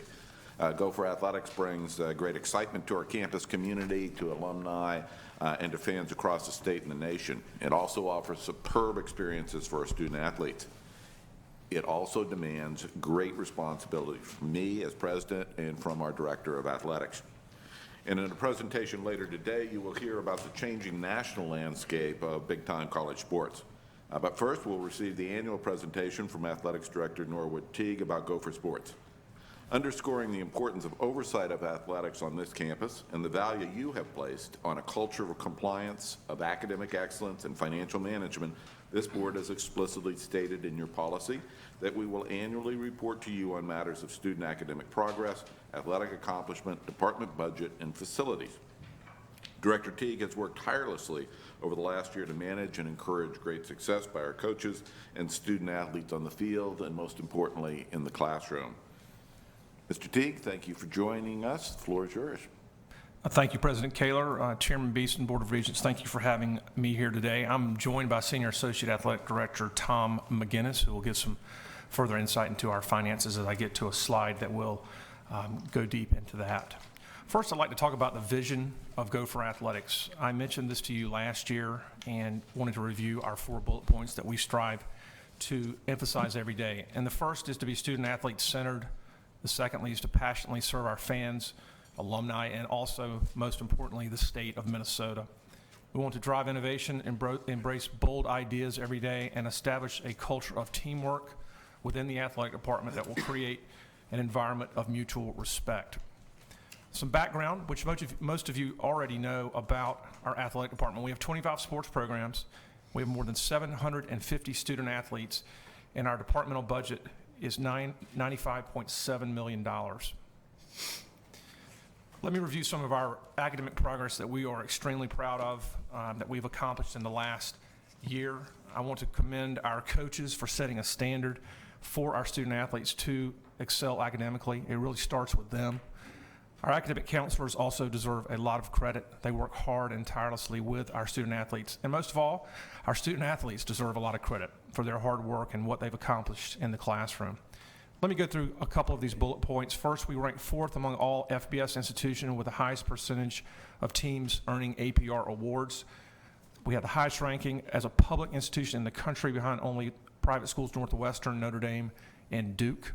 18 Gopher programs posted a perfect APR score. And the last slide, or the last bullet, 9 teams posted perfect multi-year APR scores, also the highest number ever achieved by the university, something we're very proud of. 3 more bullets here. 12 teams received the NCAA Public Recognition Award, and our average CUME GPA for all student athletes this past spring was a 3.22. 23 of our teams' cumulative grade point averages were over a 3.0 following the spring 14 semester, and 20 teams recorded a spring GPA of over a 3.0. So we're very excited about that. These things can fluctuate, but we are pleased with our results as I sit here today. Our athletic accomplishments, many of you know these, but let me run through them. First, we were 21st nationally in the Learfield Cup. That's 4th in the Big Ten. 8 of our programs won Big Ten championships, something that we were thrilled about. We had runner-up finishes in the NCAA in wrestling, and both hockeys were runner-up. Our men's basketball team won the NIT in March in Madison Square Garden. Our football team, of course, went to the Texas Bowl, and we had a 4-game win streak in the Big Ten, which was the first of that type in 40 years with wins here in or at home against Nebraska and Penn State. Our volleyball team had a terrific NCAA run, and our softball team qualified for the NCAA tournament, but more specifically, they went to the Super Regional for the first time in school history, and many of you saw them play on national TV 3 times the latter half of the year. Let me go to finances here, and this is a lot of detail, but it's very interesting of how we operate day to day from a financial perspective. This is our fiscal year 2014, which ended several weeks ago. It says projected because the books are still closing on this past year. We had a $96 million expense and revenue budget. And if you see the bullet points below the expenses, our grant and aid was a $10 million check that we write back to the university for our scholarships, a large chunk of our expense area. You see the others there, operations, both support and sport and facility operations. Our revenue was encouragingly on our ticket sales was $22 million more than we had budgeted. We were very pleased with our football and our basketball and our hockey revenue as it relates to ticket sales. NCAA and conference distributions, that is, a lot of that includes our funding that we received from the Big Ten for the Big Ten Network, for ESPN, for ABC from the television perspective, and that was a $28 million revenue piece. And our licensing and our corporate sponsorships equaled $9 million. This year, our budget is $95.7 million. You may ask why it's a little bit less. Well, we try to budget as conservative as we can, and that's why that is flat for the coming year. Contributing factors for this budget, compensation cost, continued transportation costs, they always increase. Many of you have seen as you walked in, the Williams Arena roof is being repaired as we speak. It's the first time that it has been repaired since 1950, so it was in need, to say the least. We want to be cognizant of safety. As you may have seen last year, Indiana had to cancel a basketball game because a large steel beam fell in the arena at Assembly Hall. So we are happy we're getting that done. It was definitely needed. We also have budget increases that we will forecast, because when you win, there's a silver lining there, but also you have to pay a little bit more above what the NCAA reimburses you for postseason expenses. Where do we rank financially in the Big Ten? We have the fourth highest number of sports and the fourth most student athletes. As I said earlier, we placed fourth in the Learfield Cup, and our budget is sixth highest in the Big Ten. I want to show you a couple of charts here to give you a little deeper look at our finances. This is the Big Ten sports and revenue rankings, and this was done at the end of fiscal year 13. The reason why it's fiscal year 13, not everybody has reported their facts for this year as we sit here today. So this is from FY13. You will see here that we are roughly in the middle. Now, the expenses for, the revenue for 13 was $98 million. It was realistically more like $91 million. There was $7 million extra in that because what went through our budget in FY13 was the video boards and the new scoreboards in Williams and Mariucci. Big Ten football compensation. This is for the data from 2013 to 14 before we gave Coach Jerry Kill a new contract. As you can see, at that point, he did rank towards the bottom. With his increase, he is about or approximately at number 9 now. Some of the other salaries went up as well, but Coach Kill is ranked approximately number 9. We do not have all of the stats reporting right now, but that's what we approximate he is. Big Ten men's basketball compensation. Again, the data for 13-14. Richard was on the lower end, but I tell him it's because he's young, and we will do our best with him as time goes on. We've got to work hard in that area. I want to go back very quickly. Something I skipped I think is an interesting stat. If you look at Wisconsin, and again, this goes back to the Big Ten sports revenue and comparisons to all the other teams. Wisconsin is at $149 million as far as their revenue in FY13. Let's look at Iowa, which is number 4 at $107 million in their revenue for FY13. One of the big differences there is what they generate in their football stadium for season tickets, single game tickets, suite sales, and also their premium seating. Not just that they have more, but they charge more also with the gifts related to their seats. If you were to equate it, what we earn compared to them, it's about, or they earn about $15 million more each than we earn a year, we generate a year out of their football stadium. So Wisconsin has about $15 or $16 million more in their budget, and Iowa does too. And I use those two because they're geographical competitors.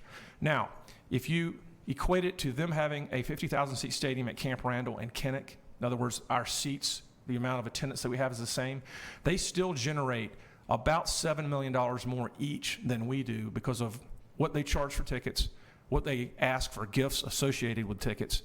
So you can see that's a big difference and something that we're up against as we relate to our competitors, especially our two geographic ones in Wisconsin and Iowa. I want you to look at 2 pie charts. I know you have those in front of you now. This is our FY15 expenses just from a pie chart perspective. Personnel, 33%. Sport operations, 15%, and grant and aid, 10% for expenses. When you look at revenue, ticket sales, again, are forecasted to be about 23%. 11% is the Big Ten allocation, and the blue part is the television that I'd mentioned earlier. We do have increases there from the Big Ten Network and some renegotiations with ESPN and ABC. Facilities overview. Our current facilities, our large facilities, as you see here, are used constantly and every day by our students, our campus, and our community organizations. I'd mentioned to you earlier, the Williams Arena roof is being repaired, and one other current update on our facilities, we are involved in pre-design as we speak for improvements to Mariucci Arena, primarily below the seats in the locker room, the lounge, the alumni area, and some of their workout areas. We are also in pre-design to construct a women's and men's golf training facility adjacent to Bolstead Golf Course here very soon. We are also in the middle of an athletic village campaign. I presented this to you last July, and since then we have completed a fundraising feasibility study, and that was completed in February. The results of that were very strong. We had a lot of private donors who were very interested in giving to this campaign, as well as, probably more surprisingly, a very strong response from the corporate community as well. The long-term vision for our student-athlete village is to keep it at the Bierman Complex and to really transform and upgrade our nutritional, our training, and our academic resources for our student-athletes. We are lagging behind our peers in this area, and we've got to get caught up. Since we've had the fundraising feasibility study, we've also had outreach to our private and corporate donors and begun making asks for this campaign. It has gone very well. And by the end of the summer, we will go live with this campaign with an amount pledged and begin on the public phase of this. I'm very excited about it. We've got a lot of work to do, but it's going to transform Gopher Athletics for the future. Let me show you just where we are, and we try to educate our fan base, and certainly Regents, we want to educate you on where we compare with our competition around the Big Ten. This is our academic center, where our students study, where they go to computer labs, where they are tutored, and it shows you here on the bottom left, ours was built in 1985, 29 years ago, and has 11,000 square feet. Nebraska, Michigan, and Wisconsin have all built facilities in the past 8 or 9 years, and they are at least triple the size of ours from where our students study and where they, again, are advised academically, use computer labs, and spend an inordinate amount of their time. Another comparison is a training facility. This is our indoor facility that I'm comparing here. An indoor facility, as you will see in the bottom left, was built 29 years ago. It's shared with 8 other sports, not just football, and it's 225,000 square feet. Nebraska, Iowa, and Michigan State have football-only facilities that are all larger than ours that's used for 8 sports, if not more, on a daily basis. And lastly, Basketball Development Center, we do not have one, as you can see there. Iowa built one in 2011, Michigan State in 2002, and Michigan in 2012. We visited Michigan's during the football season, and Coach John Beilein at Michigan said that has transformed his basketball program single-handedly by having that practice facility for the men and the women. Well, I've offered some good news and some challenging news as I update Gopher Athletics. It's been a great year academically and on the field. We've got a lot of work to do, but I thank you for allowing me to give you a summary, and Chair Beeson, I would like to open it now for questions. Thank you, Athletic Director Teague. I'll open this up for questions from the Board of Regents. Regent Lucas. Thank you, Chair. I just have a question about the Mariucci. You're in the design phase of that, the working drawing phase, is that right? Chair Beeson, Regent Lucas, this is the pre-design phase. Pre-design. And what they do in pre-design is you look at more in depth of what you need. A lot of that area down there has not been touched since 1992, and it's being used by a lot of other sports, whether it be the weight room, whether it be the training room, whether it be, well, the locker room is used by hockey only, but we really need to upgrade that. We've gotten, to a degree, passed by a lot of hockey programs. And is that in the 190 million? Is that part of your 190 million? Chair Beeson, Regent Lucas, that is not. We had a couple of a la carte projects that we have had immediate interest from donors that wanted to see something done for golf and for Mariucci. And when we have needs and you have a donor that's willing to be involved in it, we certainly want to go ahead and move forward with that as a side project. Other questions? Regent Broad. Thank you, Mr. Chairman. Thank you for this information. I think the comparative statistics are kind of eye-opening in a lot of ways. Quick question just about how the money flows. Curious when say it's intramural or when a department utilizes a facility that is one within athletics, is there money that transfers back and forth, or do they expend funds within athletics to utilize that?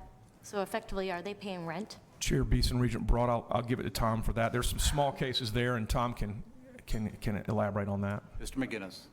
Yep, Chair Beeson, Regent Broad. Yes, we do have some arrangements with the rec sports. We have a very strong relationship with. They do a number of intramural activities, particularly on our ice facilities. So they've got a broom ball intramural program, some ice hockey, some of their club sports use the program. So we have a greatly adjusted fee structure that we use with them. Certainly not what the general public pays, but they do pay some fees associated with the use of the facilities. Okay, great, thanks. Mr. Chairman? Regent McMillan. Thanks, Chair Beeson. Congratulations on a fun season. While I'm a Bulldog at heart, I did enjoy March and April with hockey and basketball. That was tremendous. But here's the question. Maybe you can provide a little more color around gifting requirements associated with seating, because I thought we had introduced and moved forward with gifting requirements and generated a decent amount of probably, I don't know about negative feedback, I heard some. Where is the difference then between us and others amount? Is that the biggest issue, or are we still not requiring gifting in most sports? Chair Beeson, Regent McMillan, what I was referring to there was football only. Okay. And where the differences occur is in the amount of gift that is required, and also within Wisconsin and Iowa stadiums, there's more fans that are required to give a gift throughout the stadium rather than just in certain sections. So that elevates their revenue in that area. But what I was referring to there was solely football. Follow-up question, Regent McMillan? No, that's fine. That's good. Regent Devine. Thank you, Regent Beeson. First, I'd like to just comment and congratulate you on your academic progress. Because first and foremost, we are an institution of higher education, and our student-athlete program academically has really been phenomenal in what we've been able to accomplish in your tenure in being with us. The other point that I'd like to make there, to just share observationally, is that the work that's been done in reaching into our corporate sponsors and partners, trying to reach out in a new way, I think has really opened the door in telling the story about the student athlete and helping those student athletes into the future here be able to network themselves into careers within our Minnesota business community. And I think that work has been wonderful because it's opened new doors to what we've been doing. The question is how do we more fully engage our public into collaborating with us and sponsoring us and donating to us? What do you see as the biggest challenges that we've got left in front of us now that we really need to work on as a board and help you with in terms of accomplishing what you're trying to accomplish? Chair Beeson, Regent Devine, I think the first thing that has already happened, which is encouraging for me, is we have absolutely restructured our development operation. We've added some headcount, and we've got it aligned to where I feel like we're starting to really move things forward from a development side, getting out, meeting more people, developing more relationships, and we're seeing some of the fruit of that come to bear as I speak. So that's the first thing. Secondly, from a messaging standpoint, we have put together our own advisory board or our advisory leadership council that has been really influential in getting our message out in the business community, in the public, in the Twin Cities, and outside the Twin Cities. So that has been encouraging as well. But the work has just started. So we've got to keep at it, and we've got to work tirelessly to continue to do that. But I feel very encouraged because I'm starting to see some progress that's being made in those areas. Regent Johnson. Thank you, Mr. Chairman. Question on the budget, $96 million, Athletic Director Teague. Is this a true statement or not, that no state monies or tuition is used to support the athletic budget? Chair Beeson, Regent Johnson, we're at less than 2% of our budget is used for less than 2% of any university help is used for our budget. So less than 2% of $95 million. Mr. McGinnis can tell you a little bit more about how that comes through and how that's a part of our budget. Mr. McGinnis. Yep. Chair Beeson, Regent Johnson. We do receive an O&M allocation from the university similar to other units on campus. We then have a cost pool charge that's associated with a number of that. So, for example, in last fiscal year, we received an O&M allocation of $7 million. 5.3 of that was a cost pool charge that we then paid back to the university. So there's approximately $1.7 million remaining there that we could use under the guidelines of the university for O&M funds, which we traditionally reinvest back into our facilities. And I would say this is, Chair Beeson, Regent Johnson, as far as revenue to the university, we do pay a $10 million bill every year for our scholarships, which is a good piece of revenue for the university. Mr. Chairman? Just follow up on Regent Johnson's question. Thank you, Mr. Chairman. Different issue. You talked about the feasibility study of the fundraising for the $190 million. Is that feasibility study conducted in a way that whoever you work with as a firm or individuals, you call corporations, individuals, so on and so forth, and say, would you be willing to contribute X number of dollars in the future? And if that be the case, what kind of grade would you give this feasibility study? I'm trying to get around to how are we looking at the $190 million? Because, you know, Sid Hartman tells us one thing, and I know that's probably not accurate. Chair Beeson, Regent Johnson. Chairman Beeson, Regent Johnson, the fundraising feasibility study went directly, in other words, who they spoke with were many of our current donors, and it was very candid in that, are you willing to give, and what, if so, what would you consider the amount? And it really is a guide for us, even now as in the silent phase, to go out and to talk to corporations and to talk to individuals who have given the nod, as they would say, of how interested they are in giving to us. The firm that conducted the consulting project was very straightforward with us. They said we're probably about a B. In other words, we don't have a lot of 8 to 9-figure gifts, but we have a lot of gifts that are out there. We just got to keep working at it. And as I presented last year, we said this was going to be a 6 to 8 year project. I don't want it to be that. I want it to be less, but it's going to take a while, and we've just got to stay with it. But I'd say it was about a B. It was encouraging, but there's still a lot of work to be done as it relates to fundraising. The one area which I felt was very encouraging was the corporate side. There were some corporations that we're even talking to now that gave us a nod and have been very interested, and that's an area where I feel like we have some real possibilities. Very good, thank you. Regent Omari and then Regent Larson, and then we'll move into Athletic Director Teague's next presentation. Thank you, Chair Beeson. I have 2 questions. I think the first one will be fairly easy to answer. Can you quickly distinguish between sports operations and administration general operations? Chair Beeson, Regent Omari, yes, sport operations is basically the budgets that our head coaches have control over. So those are the expenses. So it's their travel budget, their equipment budget, their recruiting budget, local meals and lodging, things that basically the head coach has control over. Whereas the administration general operations is kind of our central operation. So a lot of the things we fund centrally as a department. Thank you. Follow-up, Chair. Second question, Regent Omari. In thinking about Regent Devine's question, I am curious if we have a sense of the number of followers, season ticket holders, so on and so forth, that are not alums of the university. I talk to a lot, I know a lot, transplants who come here for, you know, corporations and never leave, but don't have a direct link to the university. We have all major professional sports. Right. Are we getting non-university alums? Chair Beeson, Regent Omari, I would say yes. It's been one of the surprises that I've had since I've been here for 2 years, is how many non-alums have season tickets, are passionate Gopher followers. I would say it's about 60-40 at best, 40% non-alums that are season ticket holders. It may even be more than that. I can get you that stat. But we have so many fans and followers who grew up with the Gophers, and that is a tremendous strength for us, and many that aren't alums but are as passionate as alums are. Thank you. Regent Larson, it's appropriate, since you're the #1 sports fan on the board, and we are all sports fans, but to wrap up this part of the conversation.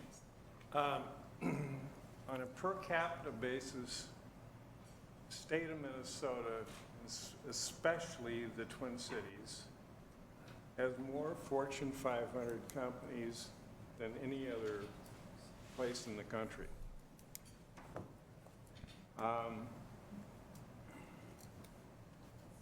Second point I want to make is that our academic performance has improved pretty dramatically over the last few years.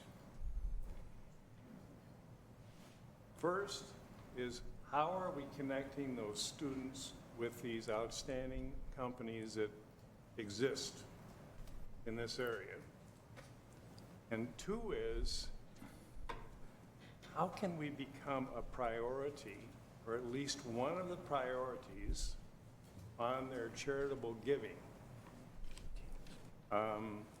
And I would think that emphasizing the fact that we're doing things the right way, two, our students are graduating very, very well, and it's improved pretty dramatically. And third, we're developing winning programs. So I would think that comparatively, compared to the relatively recent past, we may be, our athletic programs, and particularly the, big 3 or 4, may be a little bit more important to those large corporations Sure. than they were in the past. And what I would like to know is, what are we doing to connect with them? Are we in contact with the senior leadership in each one of those institutions? And have we developed personal relationships with them? And do we have a game plan by each company? Chair Beeson, Because Regent, this is a tremendous. Athletic Director T, good. Regent Larson, great question. And what I would say, first of all, is developing relationships and then making the ask is always key. Now, but you've got to get to that point with corporations. One of the steps that I'm thrilled that we've made is that on our leadership council, we have some of the senior leadership from General Mills, from Target, and from several other places that are helping us tremendously and helping us develop further relationships at other corporations. So that's part of the strategy there. The second part of the strategy is to just good old-fashioned hard work on those type relationships, knowing who they are and cultivating them and getting them involved. And their ear is now open. And I think you are right, Regent Larson, in the success that we've had. We are now getting their attention. Now, how we connect with them, we are developing a program called Gopher Connect. And it is going to be much like Northwestern's when their theme is give us 4, we'll give you 40. In other words, 4 years, we'll give you a 40-year career. With what we have and the assets we have in the Twin Cities, we cannot rest on the fact that we have such great opportunities here to place our students in internships and in jobs and develop those relationships, which will be tremendously beneficial for all of us. So our Gopher Connect program, we just established that, we formalized it, and we've already been doing a lot of it anyway, but now we're formalizing it and going to take it to the next level. And that will be part of a leadership program that we're putting together. And I'm even going to Dartmouth next week to listen about their leadership program and to solidify ours. And that'll be a part of our facility campaign as well, to house that in one of our new facilities. President Kaler, did you want to add something to this conversation? Yes, thank you, Chair Beeson, Regent Larson. I would simply note that this athletics fundraising is part of a much larger plan for the university, and the synergy between the athletic activities and academic ones is enormous and is a great point of leverage for us. I could just make one more comment. Regent Larson. ADT, what are we doing to connect our student athletes who have had good performance academically with some of these corporations? Because my personal experience is that if we can find these competitive kids who've also done at least decently academically, they are very attractive. And they are great, they're great additions to a competitive corporation. Because they Sure. have developed a competitive spirit. Athletic Director Teague.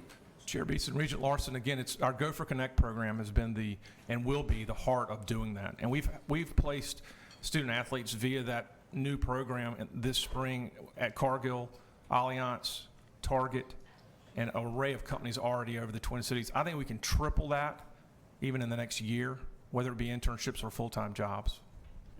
Thank you. Thank you. That's a huge opportunity. Why don't you stay here, Athletic Director Teague, and we'll replace Mr. McGinnis with Mr. Donahue, and we're going to have a broader, a separate but related discussion, athletics, and talk about the evolving national landscape. This has been a session this afternoon of talking about change, whether it's development around the campus or alumni engagement, and certainly I'd be a master of the obvious if I didn't say this is an area of great potential change. President Kaler, why don't you frame this up for us? Great. Thank you, Chair Beeson. So we will, as you say, turn to the national college sports landscape. As members of this board well know, and I do think most of us are sports fans, the model of college athletics is under challenge, and fundamental change is certainly on the horizon, if not closer. The Big Ten Conference is squarely in the middle of this change and will be a key player in thoughtful solutions that will emerge. We're in conversations, alliance perhaps, with the 4 other major football conferences to change the NCAA structure, those being the SEC, the ACC, Pac-10, and the Big 12. A collection of court cases that could affect Gopher athletics in the national landscape is underway from coast to coast. Last month, I, along with the other presidents and chancellors of the Big Ten institutions, jointly declared that the best solutions for the future of college athletics rest not with the courts, but with us, with the leaders of the very universities that promote and respect the values of intercollegiate competition. A conversation about college sports has unfortunately turned to be one about compensation, and it must return, we believe, to our core mission and values, academics and student-athlete welfare. And that's what the NCAA reform and restructuring package is all about, and what the Big Ten leaders support. It includes guaranteeing 4-year scholarships, providing consistent medical insurance for student athletes, ensuring that athletic scholarships cover the full cost of college education. So with all that in mind, Director of Athletics Teague and General Counsel Bill Donahue will update us today on the evolving landscape of big-time intercollegiate athletics. Gentlemen, thank you. Chair Beeson, President Kaler, Board of Regents, thank you again for having us here to talk about the evolving national landscape of the NCAA. There are major changes on the horizon. I know you have read about this in the media. Let me try to explain some of these in more detail. The 5 major issues that Bill Donahue and I have come up with here are: 1 is NCAA reform and Big 5 autonomy. Big 5, again, as Dr. Kaler has said, are the Pac-10, the Big 10, the ACC, the SEC, and the Pac-12. The Big 5 want autonomy because we, or all of us, feel that our student-athlete welfare issues are a bit different than the remainder or the rest of Division I college athletics. Number 2, student-athlete welfare has been a very important buzzword of late. Taking care of our student-athletes is something that is being discussed at high levels and has become a very tense topic in the media. As Dr. Kaler had mentioned, these issues range from cost of attendance to continued insurance for student athletes after they graduate, also career development, and one that still is out there is limiting the time commitments that student athletes have as it relates to practice time. Number 3, unionization. Bill will speak about this. This is centered on one of our Big Ten colleagues at Northwestern and has been publicized greatly in the media. 4 various lawsuits that Bill will cover that the NCAA is engaged in. And lastly, I'll come back and talk about concussions as it relates to what has been going on in college athletics and what we're doing here at the U to treat those and prevent those. Let me give you a little background on the NCAA very quickly. The NCAA is composed of more than 1,200 colleges and universities in a 3-division structure. Division I includes the largest schools, which we are one of those. That's 350 colleges and universities, 6,000 athletic teams, and 170,000 student athletes. Division I is subdivided into what is called FBS, which we are a part of, the Football Bowl subdivision, and the other division is the Football Championship subdivision called FCS.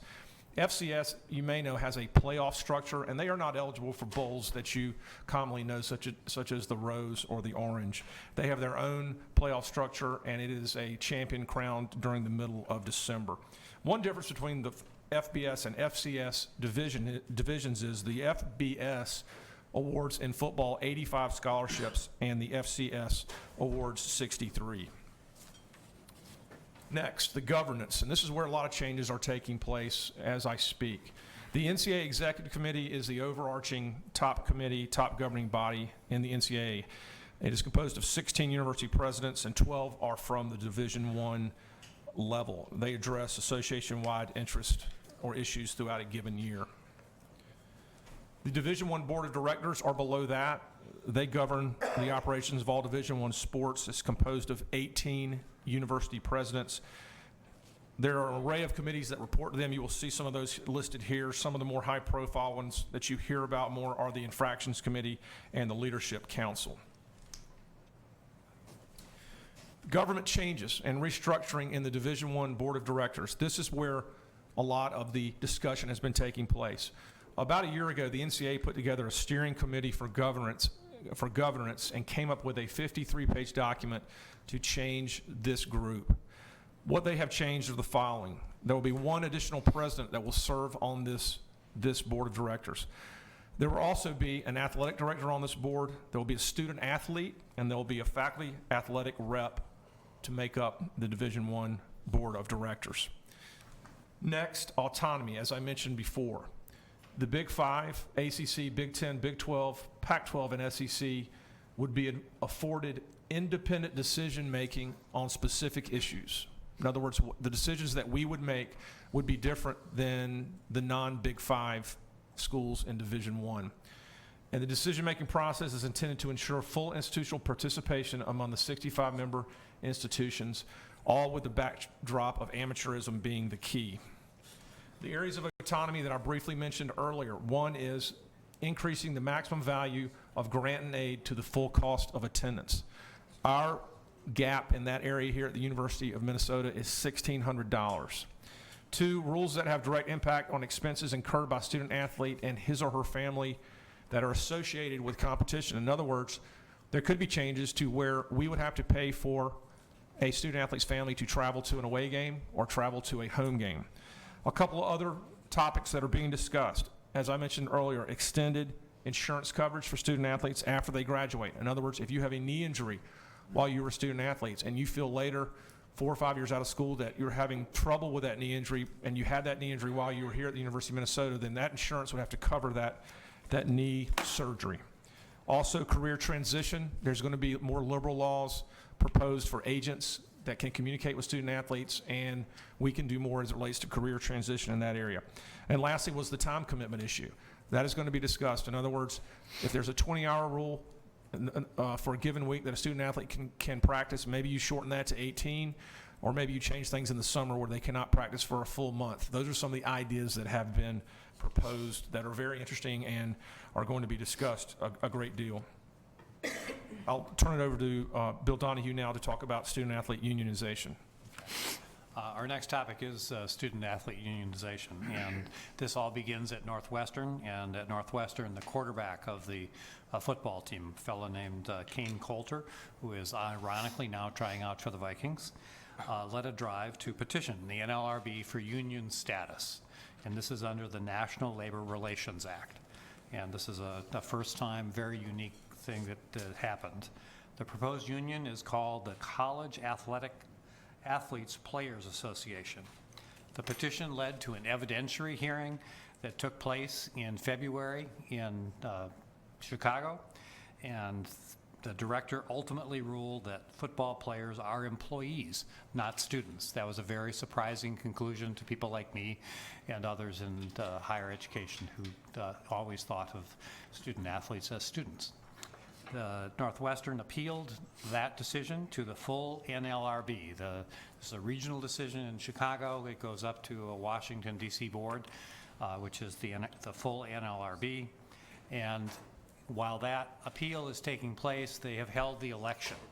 They held an election among the 85 student athletes who receive scholarships, and the results of that election are sealed. And they have not been opened. There is, of course, a huge amount of speculation about what those 85 votes reveal. The speculation goes both ways with respect to those votes. If the vote is if in fact the NLRB decides that the student athletes are employees, they will open the votes. And if they open the votes for a union to be formed, it has to be a majority of those who actually voted have to vote in favor of the union. So that, in that circumstance, a union would be created and would be recognized by the NLRB. It would then be up to Northwestern to decide whether or not they were going to recognize that union. And it is my understanding that Northwestern would not recognize that union. The union would then file what's called an unfair labor practice, again in front of the National Labor Relations Board. That would be decided by the National Labor Relations Board, who I assume would decide it's an unfair labor practice. And then the issue would go up to a Federal Circuit Court of Appeals. And then we would have a decision from an independent court. And that could go to either the DC Circuit or the 7th Circuit, which is where Chicago is in. Ultimately, this is probably a Supreme Court issue for consideration there. And while all of that is incredibly interesting and titillating to people like myself, the NLRA does not apply to the University of Minnesota. So this process is a federal process, and the rights and status of our employees are determined under Minnesota law, specifically the Public Employment Labor Relations Act, Chapter 179A of Minnesota statutes. Thus, Minnesota administrative agencies and Minnesota courts would have to determine the status of student athletes in Minnesota.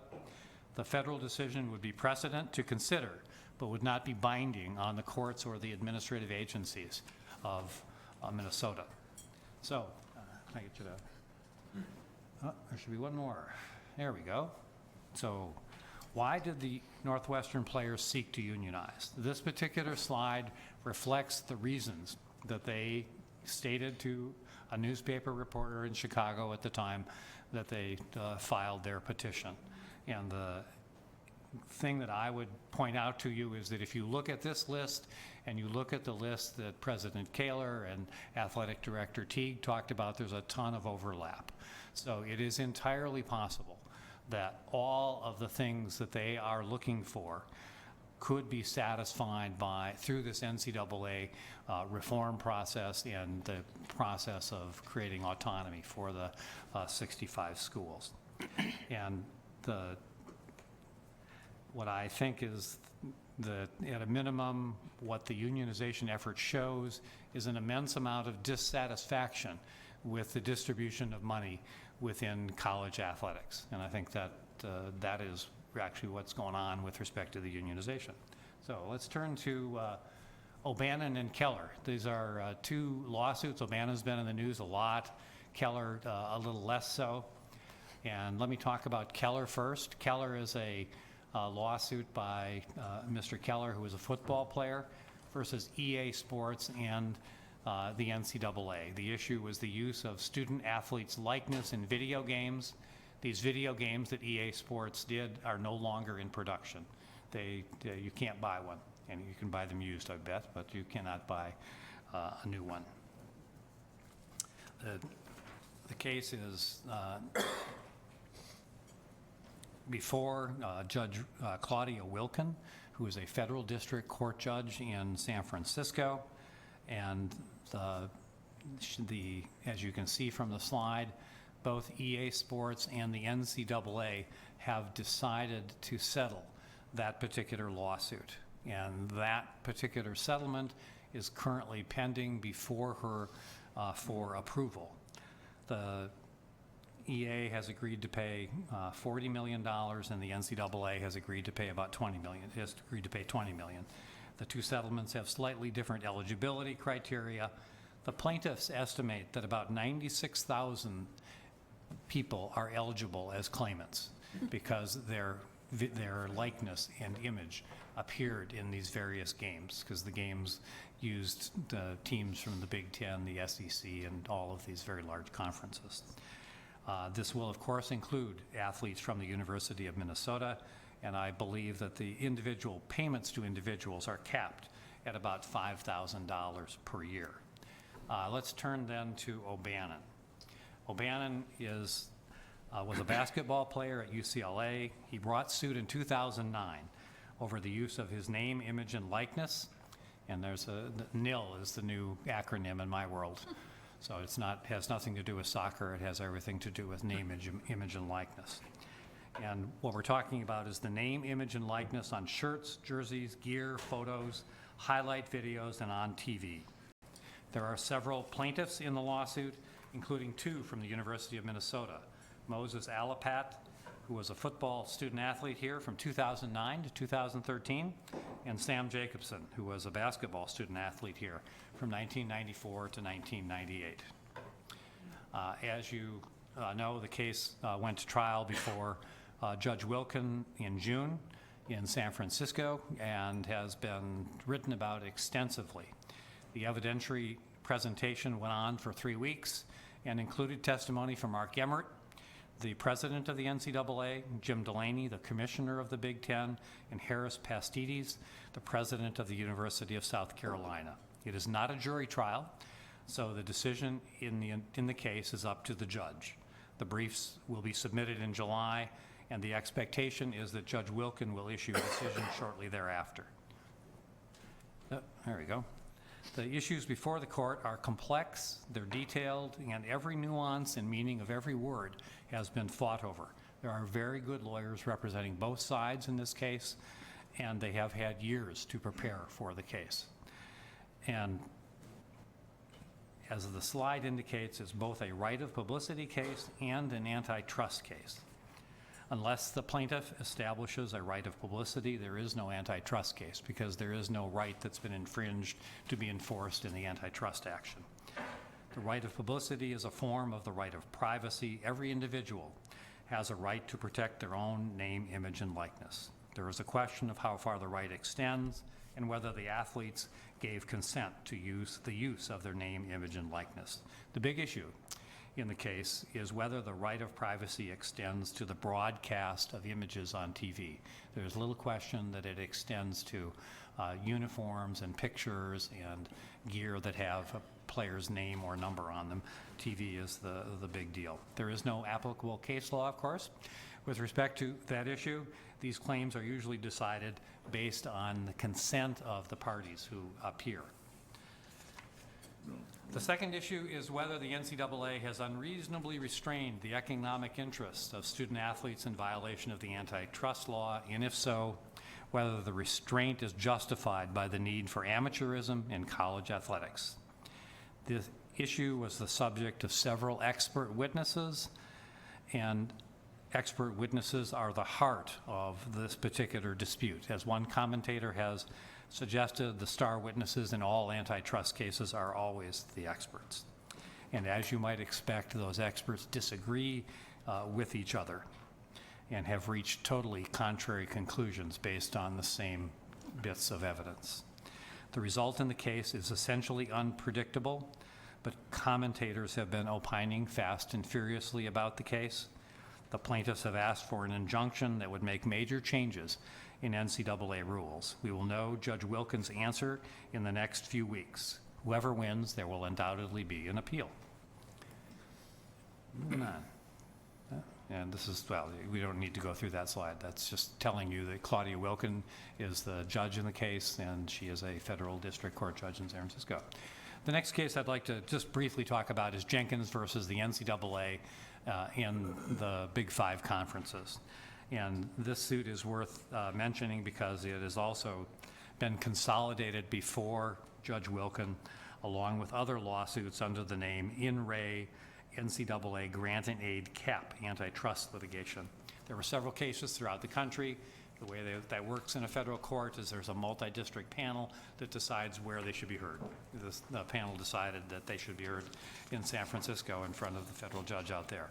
The difference between these cases and O'Bannon is that Jenkins and the Grant and Aid cases are not limited to name, image, and likeness. The Jenkins case is an attempt to invalidate all restrictions on compensation for student athletes and allow them to be compensated at their market value. The Jenkins lawsuit has become something of a focus because the plaintiffs are represented by a man named Jeffrey Kessler, who is a relatively well-known sports law attorney who is partially responsible, for bringing free agency to the NFL and is a lawyer who represents the Major League Baseball Players Association and the NBA Players Association. He has indicated in interviews that his intention is to change the system. It is simply stated a broad-scale antitrust challenge to the NCAA and the Big Five conferences. These grants and aids grant and aid cases are in the early stages of organization. Judge Wilkin held a status conference on these cases in late June. It will be some time before they're completed, but people expect Judge Wilkin's decision in O'Bannon, which will come out in the next couple of months, will give a good indication of what she thinks of the limitations on compensation and what she thinks of the amateurism defense. And that brings us to concussions. And I am set to talk about concussions. You indicated that you might want to say a few things about concussion, Norman. Chair Beeson, Athletic Director Teague. Board of Regents, I wanted just to emphasize that I feel very, very good about our concussion policy here at the University of Minnesota. In fact, this season in football especially, I witnessed several of our athletes have a head blow or some type of head injury, whether it be minor or major, and they are immediately taken off the field and not allowed back. They're given a series of tests, and I could tell you 5 to 10 to 15 years ago, not just here but anywhere else, they would have been let back on the field. Our sports medicine staff is extremely diligent about concussions, about even the possibility of there being a concussion, and I saw it just about every game last year in football. And I've worked in college athletics for 22 years now. I've never seen anything like what we're doing as far as prevention and just being careful about this. So please feel very good about what we're doing as I witnessed it firsthand this football season. Yeah. The only thing I'd add to that is that the final decision about whether a player gets to go back in and play is not up to the head coach. It's up to the physician. So it is very important for you to realize that the physicians get to decide whether or not players go back in after they've shown some signs of concussions. As noted on the slide, there is litigation over concussions, and there is consolidation of those cases, just like the grant and aid cases. These are gathered up in the Northern District of Illinois in front of a federal court judge. One of those cases involves a former University of Minnesota player who has sued the NCAA, but not the university. The claim is essentially that the NCAA failed to act quickly enough to require management plans.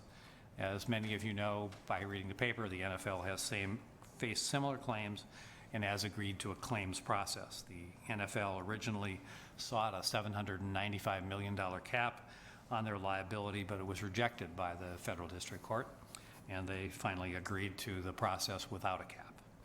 The NCAA cases are in mediation as we speak, and there are no cases against the University of Minnesota with respect to concussions. And during my time here, there have been none. So I think that brings us to some final thoughts here that Norwood's going to go through.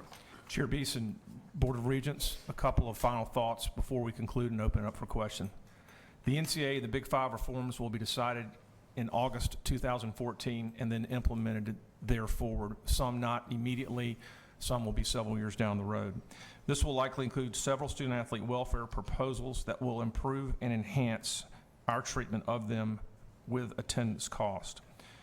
As I said earlier, our protocol and practice with respect to concussions meets NCAA standards and is thorough and well executed, and I saw that firsthand last fall. On the O'Bannon case, this will be decided in this next several months, as Bill had mentioned. The result is not predictable, but it's safe to say there will be a long appeal process.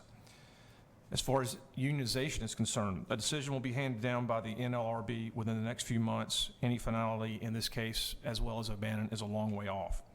More lawsuits, including Jenkins, will continue to challenge the NCAA and college athletic programs. However, and I say however, and most important, University of Minnesota student athletes will continue to compete. They will continue to go to school. They will continue to graduate, and they will go on to productive and impactful careers. And that is the most important thing about what we do here at the University of Minnesota. It's a great thing for all of us. It's a great thing for the university, and it's a great thing for our student athletes. Thank you, Chairman Beeson. We'll now open it up for questions.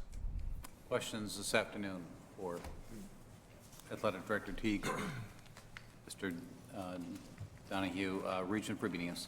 Couple questions, but the first one is, out of this, what's this going to cost the University of Minnesota? If, assuming that we go through with most of the additional compensation elements, at least the full scholarship areas that we are talking about, what's the impact on your $97 million budget?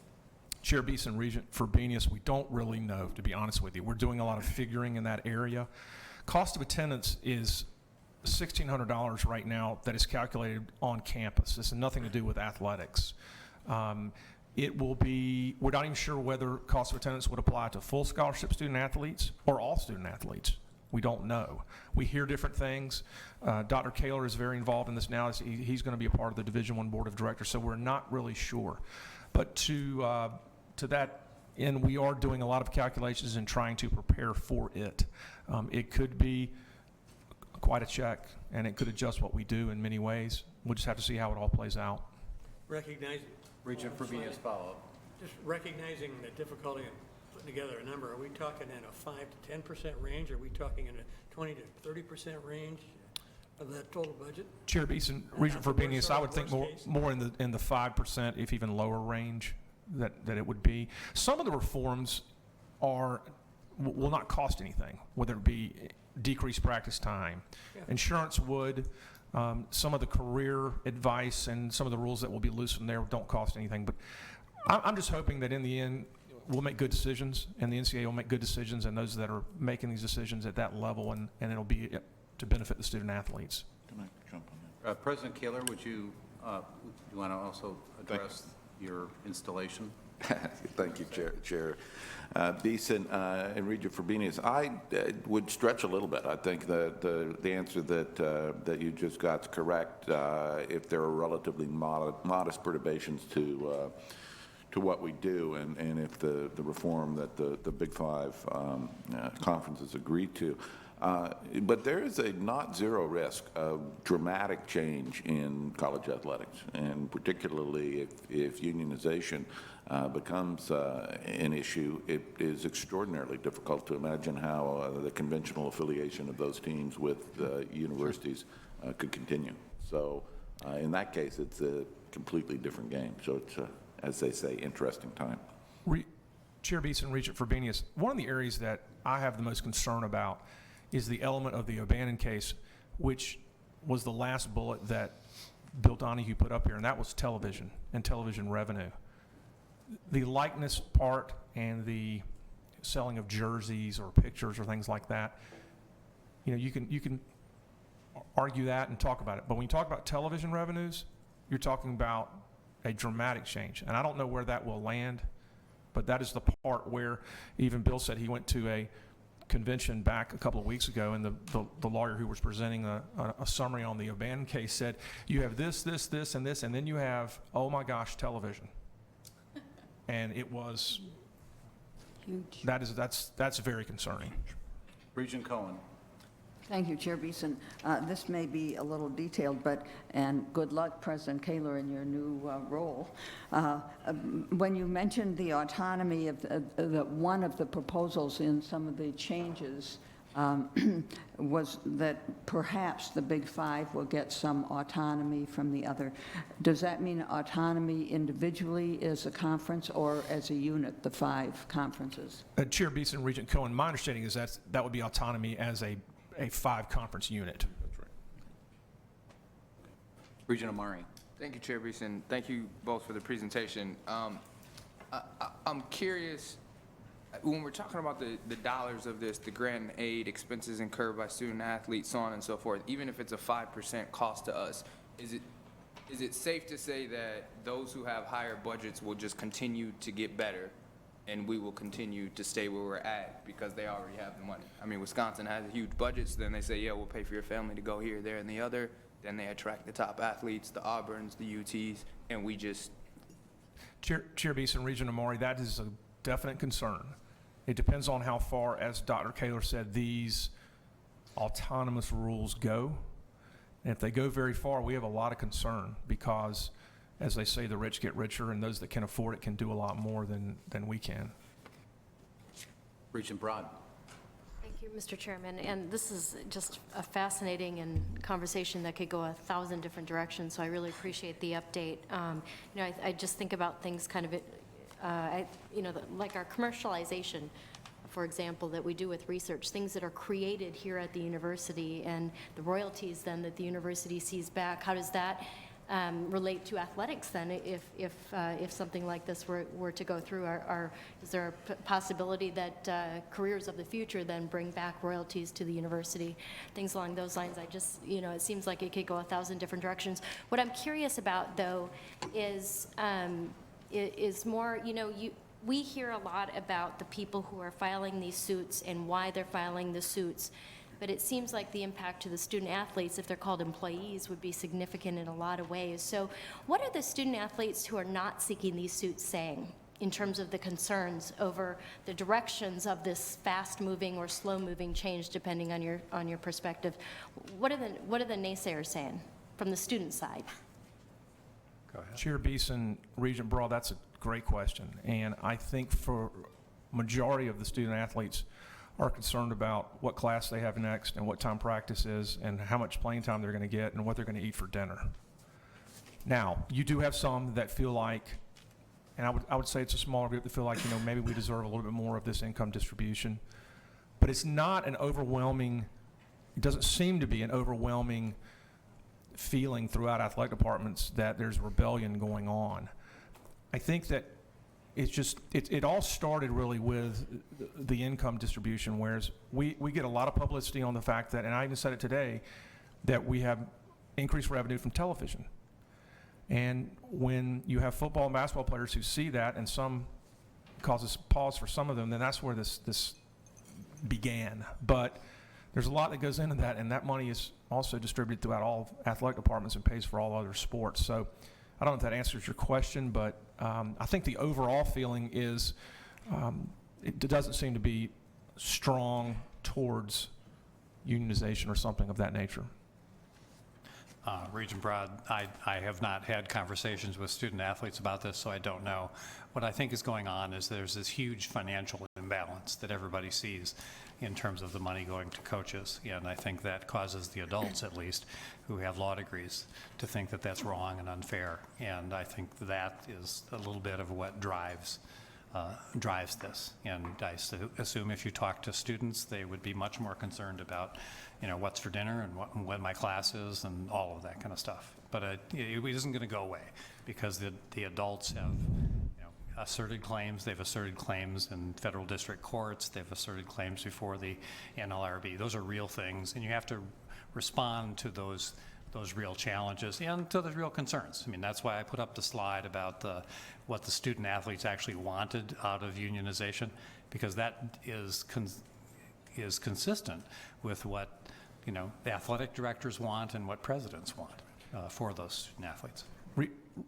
Chair Beeson, And final Regent Broad, comment, we'll wrap this up. there's a lot of ideas that have come down the pipe, but here's a classic example of an idea where the adults thought this would be a good idea, but when you talk to the student athletes, they say, hey, wait a minute, that's not fair, and that is limited practice time in the summer or during the year.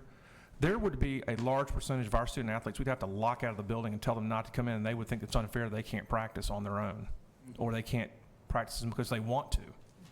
So it's a very delicate situation. There's a lot of thought that needs to go into it, and it's very interesting, to say the least.